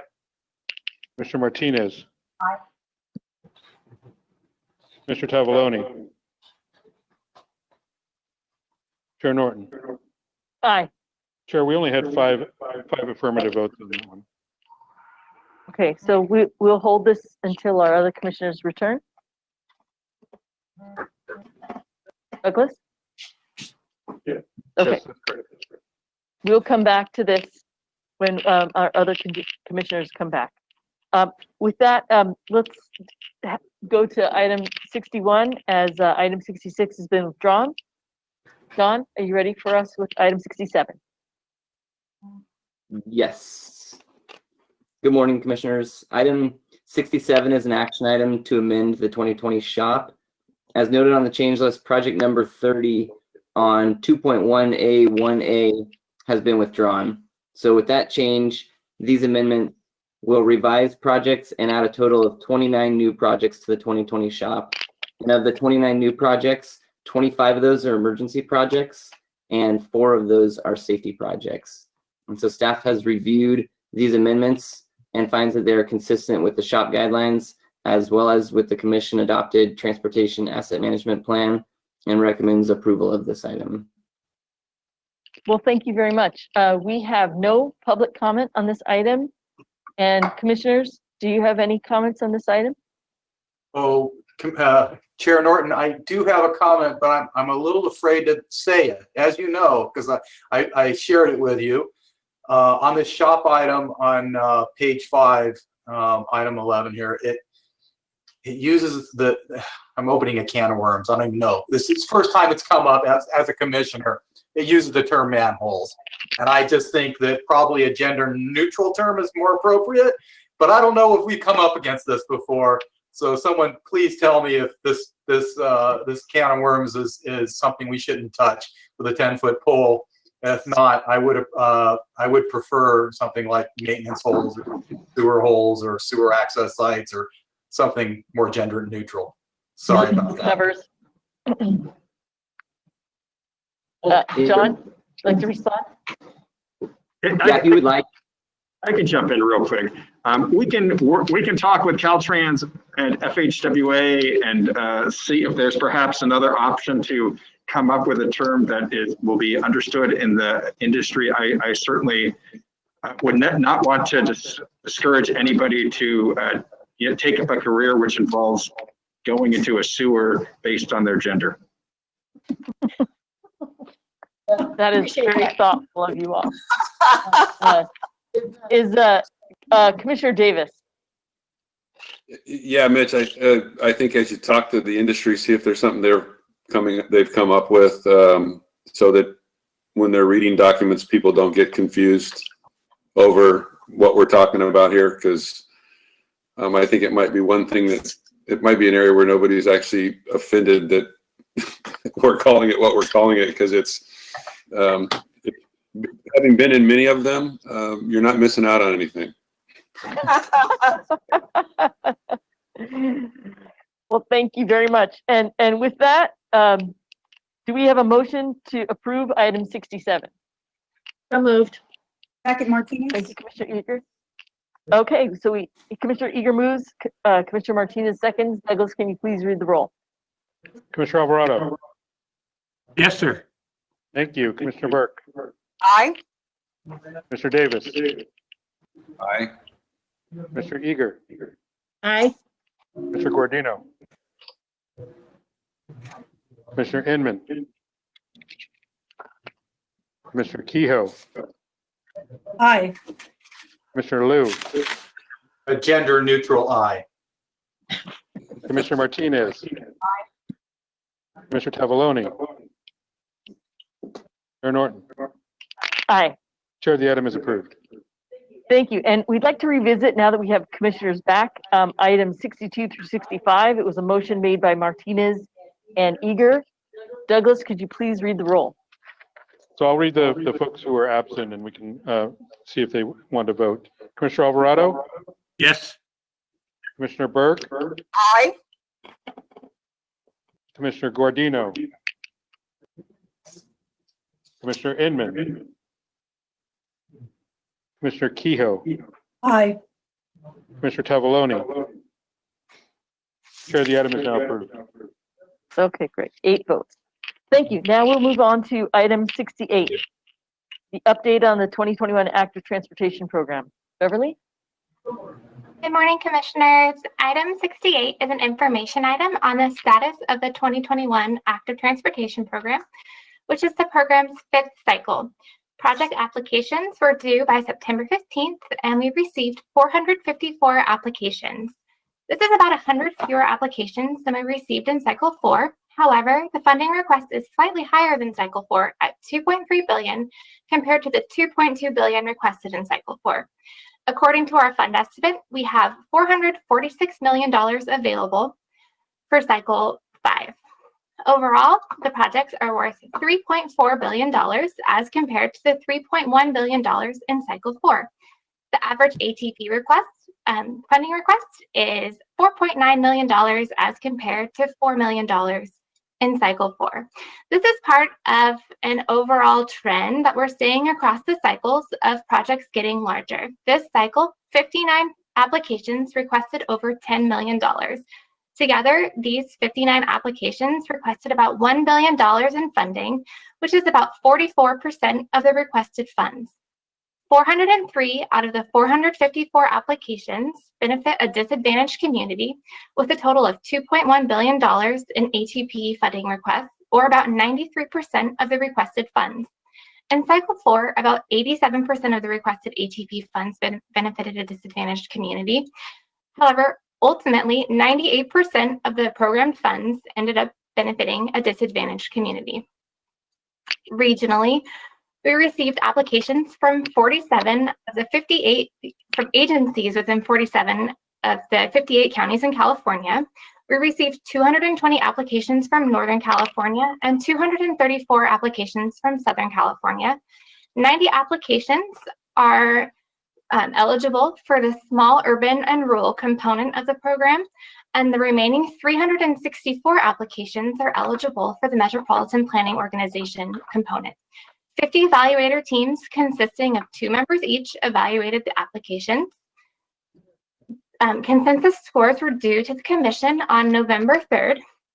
Commission staff completes check score evaluations on all applications to identify any scoring anomalies. We're currently in the process of holding debrief calls with all 50 evaluator teams to discuss any scoring issues, to obtain feedback on the evaluation process, and to also ensure that all scoring sheets include constructive comments for our applicants. Staff recommendations for the statewide and small urban and rural components will be released on February 15th, 2021, and will be considered at the March 2021 meeting. Recommendations for the Metropolitan Planning Organization component will be released in May 2021 and voted on at the June 2021 meeting. Again, item 68 is an information item, and I am happy to answer any questions. Thank you very much. We have no public comment on this item. Commissioners, are there any of you who wish to speak on this item?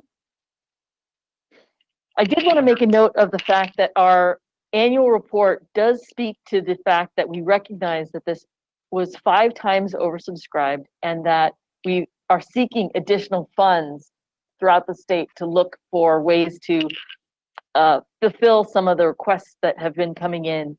I also want to thank you, Beverly, for highlighting just how much work went into scoring these applications. And I want to thank all who were part of this tremendous amount of work to identify the funds for this project ahead of us and for all the ATP projects.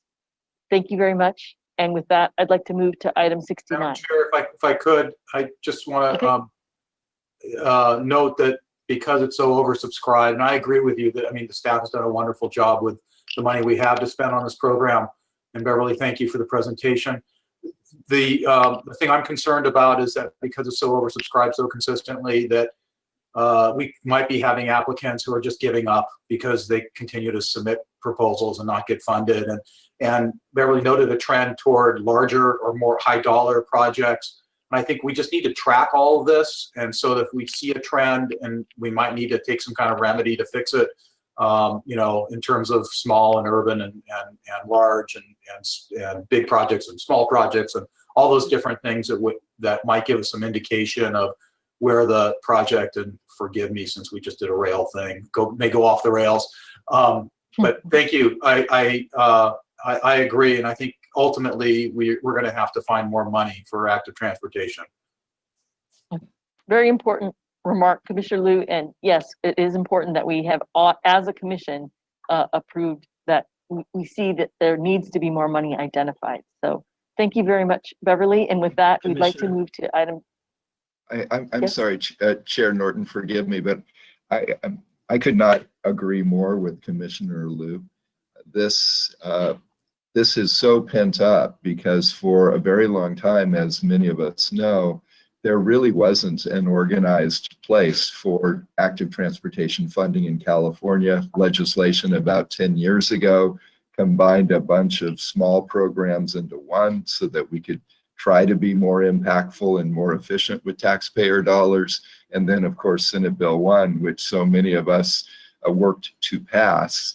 Like Bob Alvarado, myself, in my old job, I took 3 months of leave with 5 members of our team, 7 days a week, to run the Bay Area campaign for Senate Bill against Proposition 6 that tried to strip away Senate Bill 1.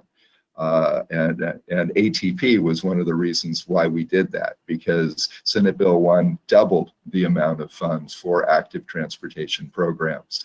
But Commissioner Liu is absolutely right. 5X. That doesn't mean every project is worthy, but it shows that we are leaving a lot of worthy projects, excuse my pun, at the curb. And that means we're leaving a lot of people at the curb in all of our neighborhoods throughout all of our state. We ended our last meeting in remembrance of a dear friend, Pete Price, who was killed while on his bicycle recently and tragically. One of the leading environmental advocates of our state, killed on his bicycle. So there are communities throughout our state that are still depending on us for the benefits of active transportation and also the safety of those who would prefer more active transportation. Forgive the soliloquy. It's an area that I'm passionate about, and I couldn't agree more with my colleague that we have to continue to try to move these forward and work with those who are trying to advance projects so that they do not grow weary in those efforts. Thank you so much, Commissioner Gardino, and for your campaign efforts to make sure that we have this money even available. We note that so far SB1 has spent $2 billion on ATP projects to date, and the more to come. Commissioner Burke requested to speak. Yes, we realize these programs are always oversubscribed, but there's an additional issue that particularly in the areas that I used to represent is that there's just not the staffing to be able to put together these applications. And, you know, if you have a large city or county, you have the staff people who have the expertise and who could put the programs together, and they are very competitive. So I think one of the issues that we have to face is, first of all, the legislature asking them to increase the amount for this program because it's the only program that goes down to the people. Secondly, we have to have some way that we're sensitized to the fact that many small communities and small cities do not have a planning department that is available to do the kind of application that is competitive. Those are the issues that I've had to face for the last few years, and I just hope that the legislature is sensitive to some of these concerns. Thank you. Thank you so much, Commissioner Burke, for these very wise remarks. On this, don't we, Carl? Absolutely, Commissioner Burke. And I miss actually having you as my real seatmate on the commission and now just my virtual seatmate, because I know we share a passion on this. But I want to commend our staff again. The lengths that our small staff goes to and our even smaller staff that's dedicated to this effort that works hand and glove with people trying to put solid applications together, I have witnessed personally. They do an amazing job. I know we all know that, but I think every opportunity we have to remind the public and our staff how much we appreciate their efforts, I think we should remind them. Thank you very much. Next is Commissioner Eager, and after that is Commissioner Martinez. Yes, I just wanted to also add that obviously we need more money in this particular area. I agree, absolutely. But is there a way to also add maybe additional money for education and being able to help folks in those smaller communities put these applications together? As we look to the legislature, maybe we add that to the list. Mitch Weiss, can we ask about what we can do for capacity building and other funding opportunities? So one of the things that the program currently funds is a technical assistance resource center. Do I have that name right, Beverly? It's called the Active Transportation Resource Center. Yes. So they provide a number of that is a significant amount of that assistance. I think we probably fund that to the tune of about $3 million a year. Lori, maybe you can help me out here. Lori, I believe it's about $4.6 million per cycle. Yeah, that's about right. That's for technical assistance? Yeah, so they provide technical assistance to applicants. And we also do, as the CTC staff team, we do targeted engagement with, we do analyses and we do targeted engagement with regions that tend to be underrepresented in terms of the applicant pool, as well as regions that should be more successful but aren't. Mm-hmm. Thank you. And I do note that there are MPOs like SCAG and Metro who are also providing technical assistance as well, which is very important for the applications that come through to us. Commissioner Martinez? Thank you, Madam Chair. Very quickly, I think what we're seeing here, it's a sea change and a culture shift in how, jurisdictions are looking at active transportation and the amount of folks that are applying and that were oversubscribed. Coming from Orange County, and I think it's, what I wanted to share is Orange County submitted 37 applications requesting $275 million.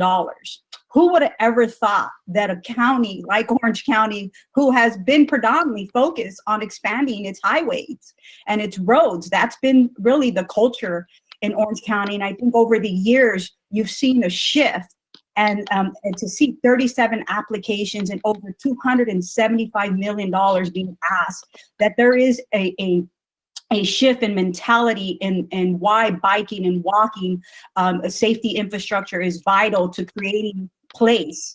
And so I wanted to highlight and really thank not only the CTC staff, but the CTC commissioners and the efforts that you all have made over the years to ensuring that we have regions and communities that are being treated equitably, but more importantly, that now have an opportunity to apply for these funds, because for many years, especially when I was elected, I recall it was only Santa Ana and Anaheim applying for these funds, and now you're starting to see various jurisdictions and those smaller jurisdictions that I do believe need to continue to have the technical assistance to help to apply for these funds, because they don't have planning staff, they don't have public works staff or transportation staff available to them. And I do agree that SCAG and other MPOs do provide that technical assistance, but sometimes I think whatever we can do, to incentivize these communities to continue to apply for these funds, even though they may not get it the first cycle, second, third, that we can do whatever we can to continuing to ensure that they are competitive and that they can eventually receive these funds so that they can have this infrastructure. Thank you. Thank you. Really, what is the ability to take some of the ATP applications and have them considered as potentially complete streets applications as they're moving forward with the SHOP program? So that's something that we've been thinking about, and I don't know if Mitch wants to jump in. I think he just raised his hand. That's something that we've been thinking about. I'm not entirely sure. So there are two issues. One of them is they have to be on the state highway system to be in the SHOP. And the second is they have to be consistent with the asset management plan. Where the reservation is going to work best is where they're already doing a SHOP project. Where there's a potential to do something like this as a separate standalone project is where it's really a safety or operational improvement, and they can show based on those aspects that it could benefit the system and be consistent with the asset management plan. I'd also, since I've got the mic metaphorically, maybe Lori, one of the things you guys are worked on is a write-up of some of the engagement you do with ADP, and you sent me an email outlining a little bit of what you did with a particular county and some of the efforts you did. Can you take a few minutes and talk about that, you or Beverly? So specifically, Mitch is talking about the efforts that we went through with Tulare County, because through some of our analysis after the last cycle, we realized that Tulare County in particular was underperforming in the program. So we targeted Tulare County specifically for extra outreach in conjunction with Tulare County Association of Governments. So we actually conducted 2 workshops in Tulare County and went on many field reviews in Tulare County to see what projects they had, what we could determine was maybe missing in their applications, and just try to help them. And we were able to identify pretty quickly where there were some areas for improvement, and you'll see more in the engagement report, and we'll see what happens in the staff recommendations if any of those efforts show in more funding for Tulare County. That's just one example of some of the extra targeted engagement we did. Thank you so much, Lori, for that additional information. What a great amount of work you and the staff are doing to make sure that good projects are being submitted and that capacity is there. Thank you so much to you and your team. I wanted to ask Commissioner Eager if all of your questions have been answered, and then move to Commissioner Gardino. Sure. I guess my only other question is if we do have entities that are giving up because they keep trying and they haven't been successful, are we actively reaching out to those, or are we waiting for them to contact us to say, I need some help? And if they're not actively reaching out to us, is there some other outreach we should be doing to let those entities know that y'all are available to do what you did in Tulare County? So we do look more on a regional basis than on an applicant basis at success rates and, you know, like just as Lori was just saying, like Tulare County, you know, Tulare County as a whole should be doing better, but they aren't. So we look at regions like that as a whole and then try to do targeted engagement there. We don't specifically look at individual applicants, but you know, we're always trying to improve the program and improve our processes for helping our applicants. So we can definitely think about how we can ensure that everyone knows that we're available, because we are. Like, we will we'll help any applicant that wants help, and we really want to help improve people's applications and get these projects out to the communities. Thank you so much. With that, Carl, we're going to call on you, Commissioner Gardino, for a final remark. Thank you. And I'll just be brief, as I know all of our commissioners and staff know this, but perhaps not everyone on this webinar does. And it's just a reminder that while the $200 million annually for ATP is not nearly enough to meet the need, and we can say that about almost any of the different programs we fund, whether transit or roads or other or aviation. We know that, but some of these also work together. When we have these street maintenance and pothole repair funds through the SB1 source, as well as earlier sources, or even bridge repair funds, I will tell you, as a cyclist who, when we return to traveling to workplaces again, traveled most of the time by bike to and from work, that well-maintained roads are critical, in addition to funds that may be called solely for ATP. I can't tell you how many times I and others have gone down because of potholes and cracks and other items that don't necessarily come out of ATP funds, but underscore why we need our roads to be in good or excellent condition, and how much that matters in everything we do. Same with the bridge money through SB1. So let's continue to look at this holistically. And with that, Madam Chair, I'll turn it back over to you. Thank you so much. With this, Lori, could you present to us item 69? Yes, sorry about my dog in the background. He's voting yes. Well timed.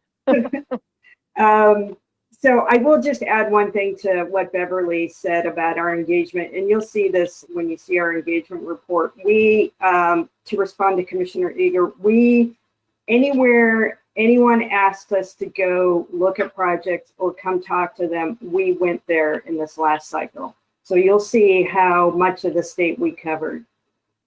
Okay, so Commissioners, tab 69 is an action item to consider a scope amendment for the City of Sunnyvale's neighbors of Arbor, including La Linda Neighborhood Active Transportation Connectivity Improvements Project in Santa Clara County. This project was programmed in Cycle 3 of the ATP for approximately $5 million in ATP funds. The project was originally submitted as a Safe Routes to School project to address safety issues related to 2 public schools in north central Sunnyvale and to connect surrounding neighborhoods to nearby schools and other destinations. After further engagement with the community for their active transportation plan, the city decided to reassess the project design to focus more on improvements closer to the schools. Also, some of the original improvements were or will be completed by other projects. The details of the scope change are listed on the book item. Caltrans performed an engineering assessment of the updated scope and has determined that the changes will result in an increase to the overall active transportation benefits of the project as compared to the original scope. Commission staff agrees with this assessment and believes that the updated scope fulfills the intent of the original project submitted by the city. Furthermore, the city will be funding an additional $623,000 in project improvements. So lastly, I would like to acknowledge Teresa McWilliam, who is a senior transportation engineer with Caltrans Local Assistance. Teresa has been a key program manager since the program started. Teresa is retiring at the end of this month after 36 years of state service. Teresa has been very influential in the development of the active transportation program, particularly in designing the electronic application and developing the scope amendment process. Commission staff is very grateful to Teresa for her partnership and technical expertise and will very much miss working with her. With that, staff recommends supporting the scope amendment to the Snail Neighborhood Active Transportation Connectivity Improvements Project in the City of Sunnyvale. This is Commissioner Guardino. I'd like to make that motion. And I'll second. Thank you very much. Douglas, could you please read the roll? Commissioner Alvarado. Yes, sir. Commissioner Burke. Aye. Commissioner Davis. Thank you, Teresa. Aye. Thank you. Commissioner Eager. Aye. Commissioner Guardino. Aye. Commissioner Inman. Commissioner Kehoe. Aye. Commissioner Liu. Aye. Commissioner Martinez. Commissioner Tavaloni. Chair Norton. Aye. Chair, the item is approved. Thank you. Now we'll move to item 70. Anya? Thank you, Madam Chair. Commissioners, tab 70 is an action item to amend the 2019 Local Partnership Formulaic Program. Specifically, the amendment will add the Modoc Street, 2nd Street Pavement Rehabilitation Project in Lake County with a programmed amount of $100,000 in fiscal year 2021. And also add the BART Fire Suppression System Upgrade Project in Alameda, Contra Costa counties with a programmed amount of $845,000 in fiscal year 2021. This action leaves $25 million of the 2019 Local Partnership Formulaic Program funding available for programming through June 30 of 2021. Staff recommends approval. Thank you. So moved. Commissioners, do we have a motion? So moved. Commissioner Davis. Thank you. Do we have a second? Second, Martinez. Thank you very much. And seeing that there's no public comment, Douglas, could you please read the roll? Commissioner Alvarado. Yes, sir. Commissioner Burke. Aye. Commissioner Davis. Aye. Commissioner Eager. Aye. Commissioner Guardino. Aye. Commissioner Inman. Commissioner Kehoe. Commissioner Liu. Aye. Commissioner Martinez. Aye. Commissioner Tavaloni. Chair Norton. Aye. Chair, the item is approved. Thank you very much. We are now going to take items 71 through 73 together on the Prop 1B items. Christine, could you present these items to us? Yes, good morning, Commissioners.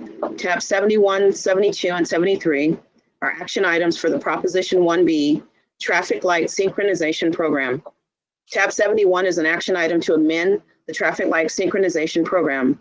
The amendments will increase the program amount by $1,531,000 to the City of Los Angeles Automated Traffic Surveillance and Control Enhancement for the Advanced Transportation Infrastructure Project in Los Angeles County in fiscal years 2021, and program $3,598,000 to a new project, the County-Wide Intelligent Transportation Systems Improvements, San Mateo County Smart Corridor, South San Francisco Expansion Project in San Mateo County in fiscal year 2021. This amendment will program the remaining $5,129,000 of cost-saving funding available in the Traffic Light Synchronization Program. Tab 72 is an action item to approve one Traffic Light Synchronization Program project baseline agreement and establish this agreement as the basis for project delivery and monitoring in accordance with the Commission's Traffic Light Synchronization Program guidelines. This agreement is for the County-Wide Intelligent Transportation System Improvements, San Mateo County Smart Corridor, South San Francisco Expansion Project. This project has a total project cost estimated at $7 million, with $3,598,000 in traffic light synchronization funds. Staff has reviewed tabs 71 and 72, and they are consistent with the Traffic Light Synchronization Program guidelines. Tab 73 is an action item to approve the Traffic Light Synchronization Program closeout policy as outlined in the staff recommendations. Neither the Traffic Light Synchronization Program guidelines nor statute provides a sunset provision to close out the program. The program is over 12 years old and the initial program projects are completed. Staff recommends your approval of tabs 71, 72, and 73 as presented in the staff recommendations. Thank you very much. We have no public comment on these three items. Commissioners, if any of you wish to speak? Seeing no, we entertain a motion. Thank you. Do we have a second? Commissioner Eager, seconds.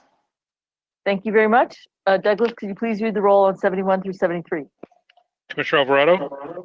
Yes, sir. Commissioner Burke? Aye. Commissioner Davis? Aye. Commissioner Eager? Aye. Commissioner Guardino? Aye. Commissioner Inman? Commissioner Kehoe? Commissioner Liu? Aye. Commissioner Martinez? Aye. Commissioner Tavaloni? Chair Norton? Aye. Chair, the item is approved. Thank you. Now we'll take items 74 through 76 together. All right, that's me. Commissioners, the next three items are all shop allocations, which play a very important role in preserving and protecting our state highway system. Item 74 is an action item for shop construction allocations.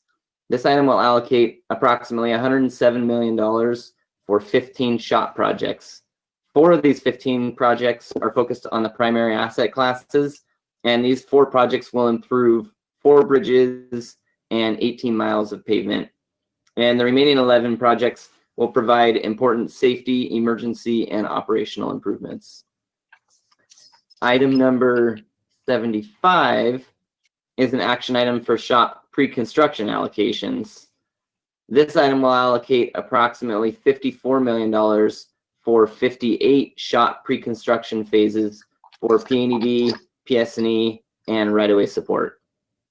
And then item 76 is an action item to allocate $10,650,000 for one shop pavement rehabilitation project in Kern County on State Route 58.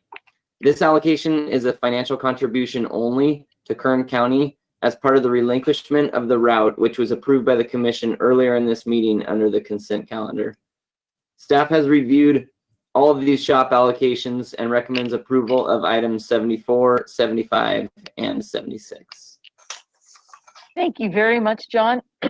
seeing that we have no public comment on any of these three items, and we have no commissioners that have wished to speak on these items, I'd like to entertain a motion. This is Commissioner Alvarado. I'd like to move staff's recommendation. Second. Thank you. Thank you very much. Douglas, could you please read the roll? Commissioner Alvarado. Yes, sir. Commissioner Burke. Aye. Commissioner Davis. Aye. Commissioner Eager. Aye. Commissioner Guardino. Aye. Commissioner Inman. Commissioner Kehoe. Commissioner Liu. Aye. Commissioner Martinez. Aye. Commissioner Tavaloni. Chair Norton. Aye. Chair, the item is approved. Thank you very much. We'd like to take items 77 and 78 together. Lead us off with item 77. I'm sorry, I should not have disappeared. Item 77 is an action item requesting an allocation of $5,323,000 in Proposition 1B Local Bridge Seismic Retrofit Account Funds for its fiscal year 2021 annual allocation. Approval of this item will allocate the funds to Caltrans, and it will delegate to Caltrans the authority to suballocate the funds to local agencies as their projects become ready for funding. So staff has reviewed this allocation and would recommend approval of this item after presentation of the next item. Thank you very much. And is there any public comment on 77? And any comments from commissioners? Okay, let's move on to item 78. Casey? Good morning, Commissioners. Tab 78 is an action item to allocate to the department the annual allocation of federal funds for federal fiscal year 2021 of $1,709,574,000. The department's local assistance program administers a subvention budget under the delegated authority from the Commission. Staff has confirmed the requested amount is consistent with the state's Budget Act of 2020. Staff recommends your approval of tabs 77 and 78. Thank you. And there is also no public comment on item 78, and I see no commissioner questions. So if we could entertain a motion for 77 and 78. Commissioner Alvarado moves to approve. Thank you. Second, Commissioner Davis. Second. Thank you very much. Douglas, could you please read the roll?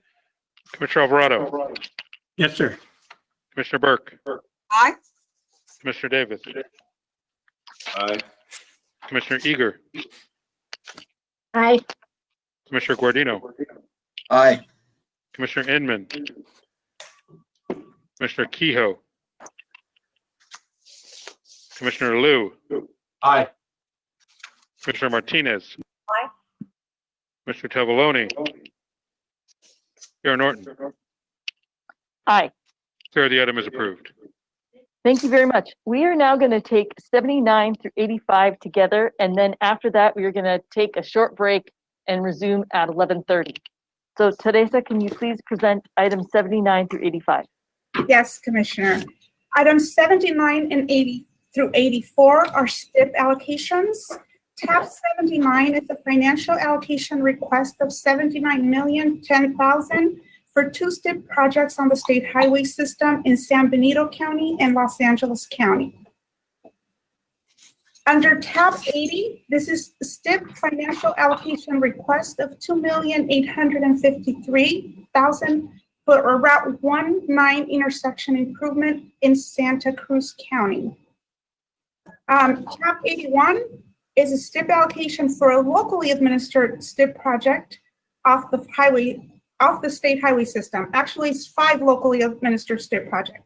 1 is traffic light signals in Mendocino County, and 4 are planning, programming, and monitoring projects.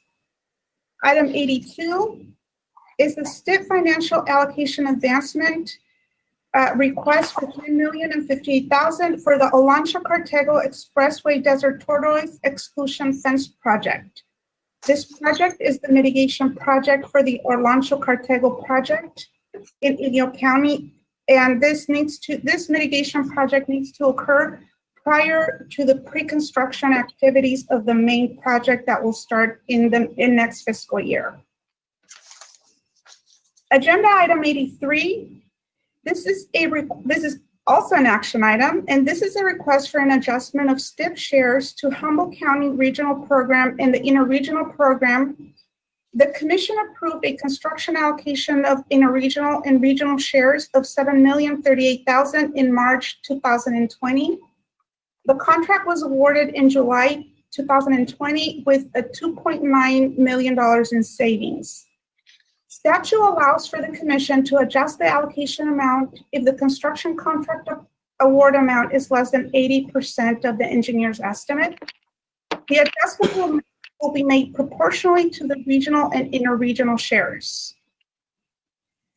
Tabs 84 and 85 are STIP AB 3090 cash reimbursement allocation requests for two projects.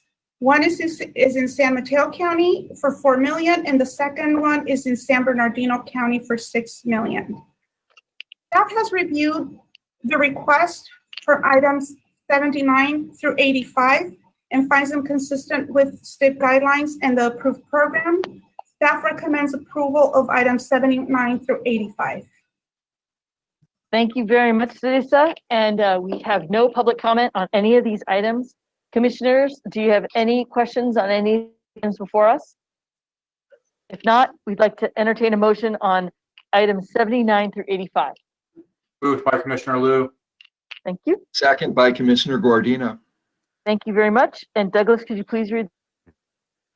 Commissioner Alvarado, Yes, sir. Commissioner Burke, Aye. Commissioner Davis, Aye. Commissioner Eager, Aye. Commissioner Guardino, Aye. Commissioner Inman, Commissioner Kehoe, Commissioner Liu, Aye. Commissioner Martinez, Commissioner Tavaloni, Chair Norton.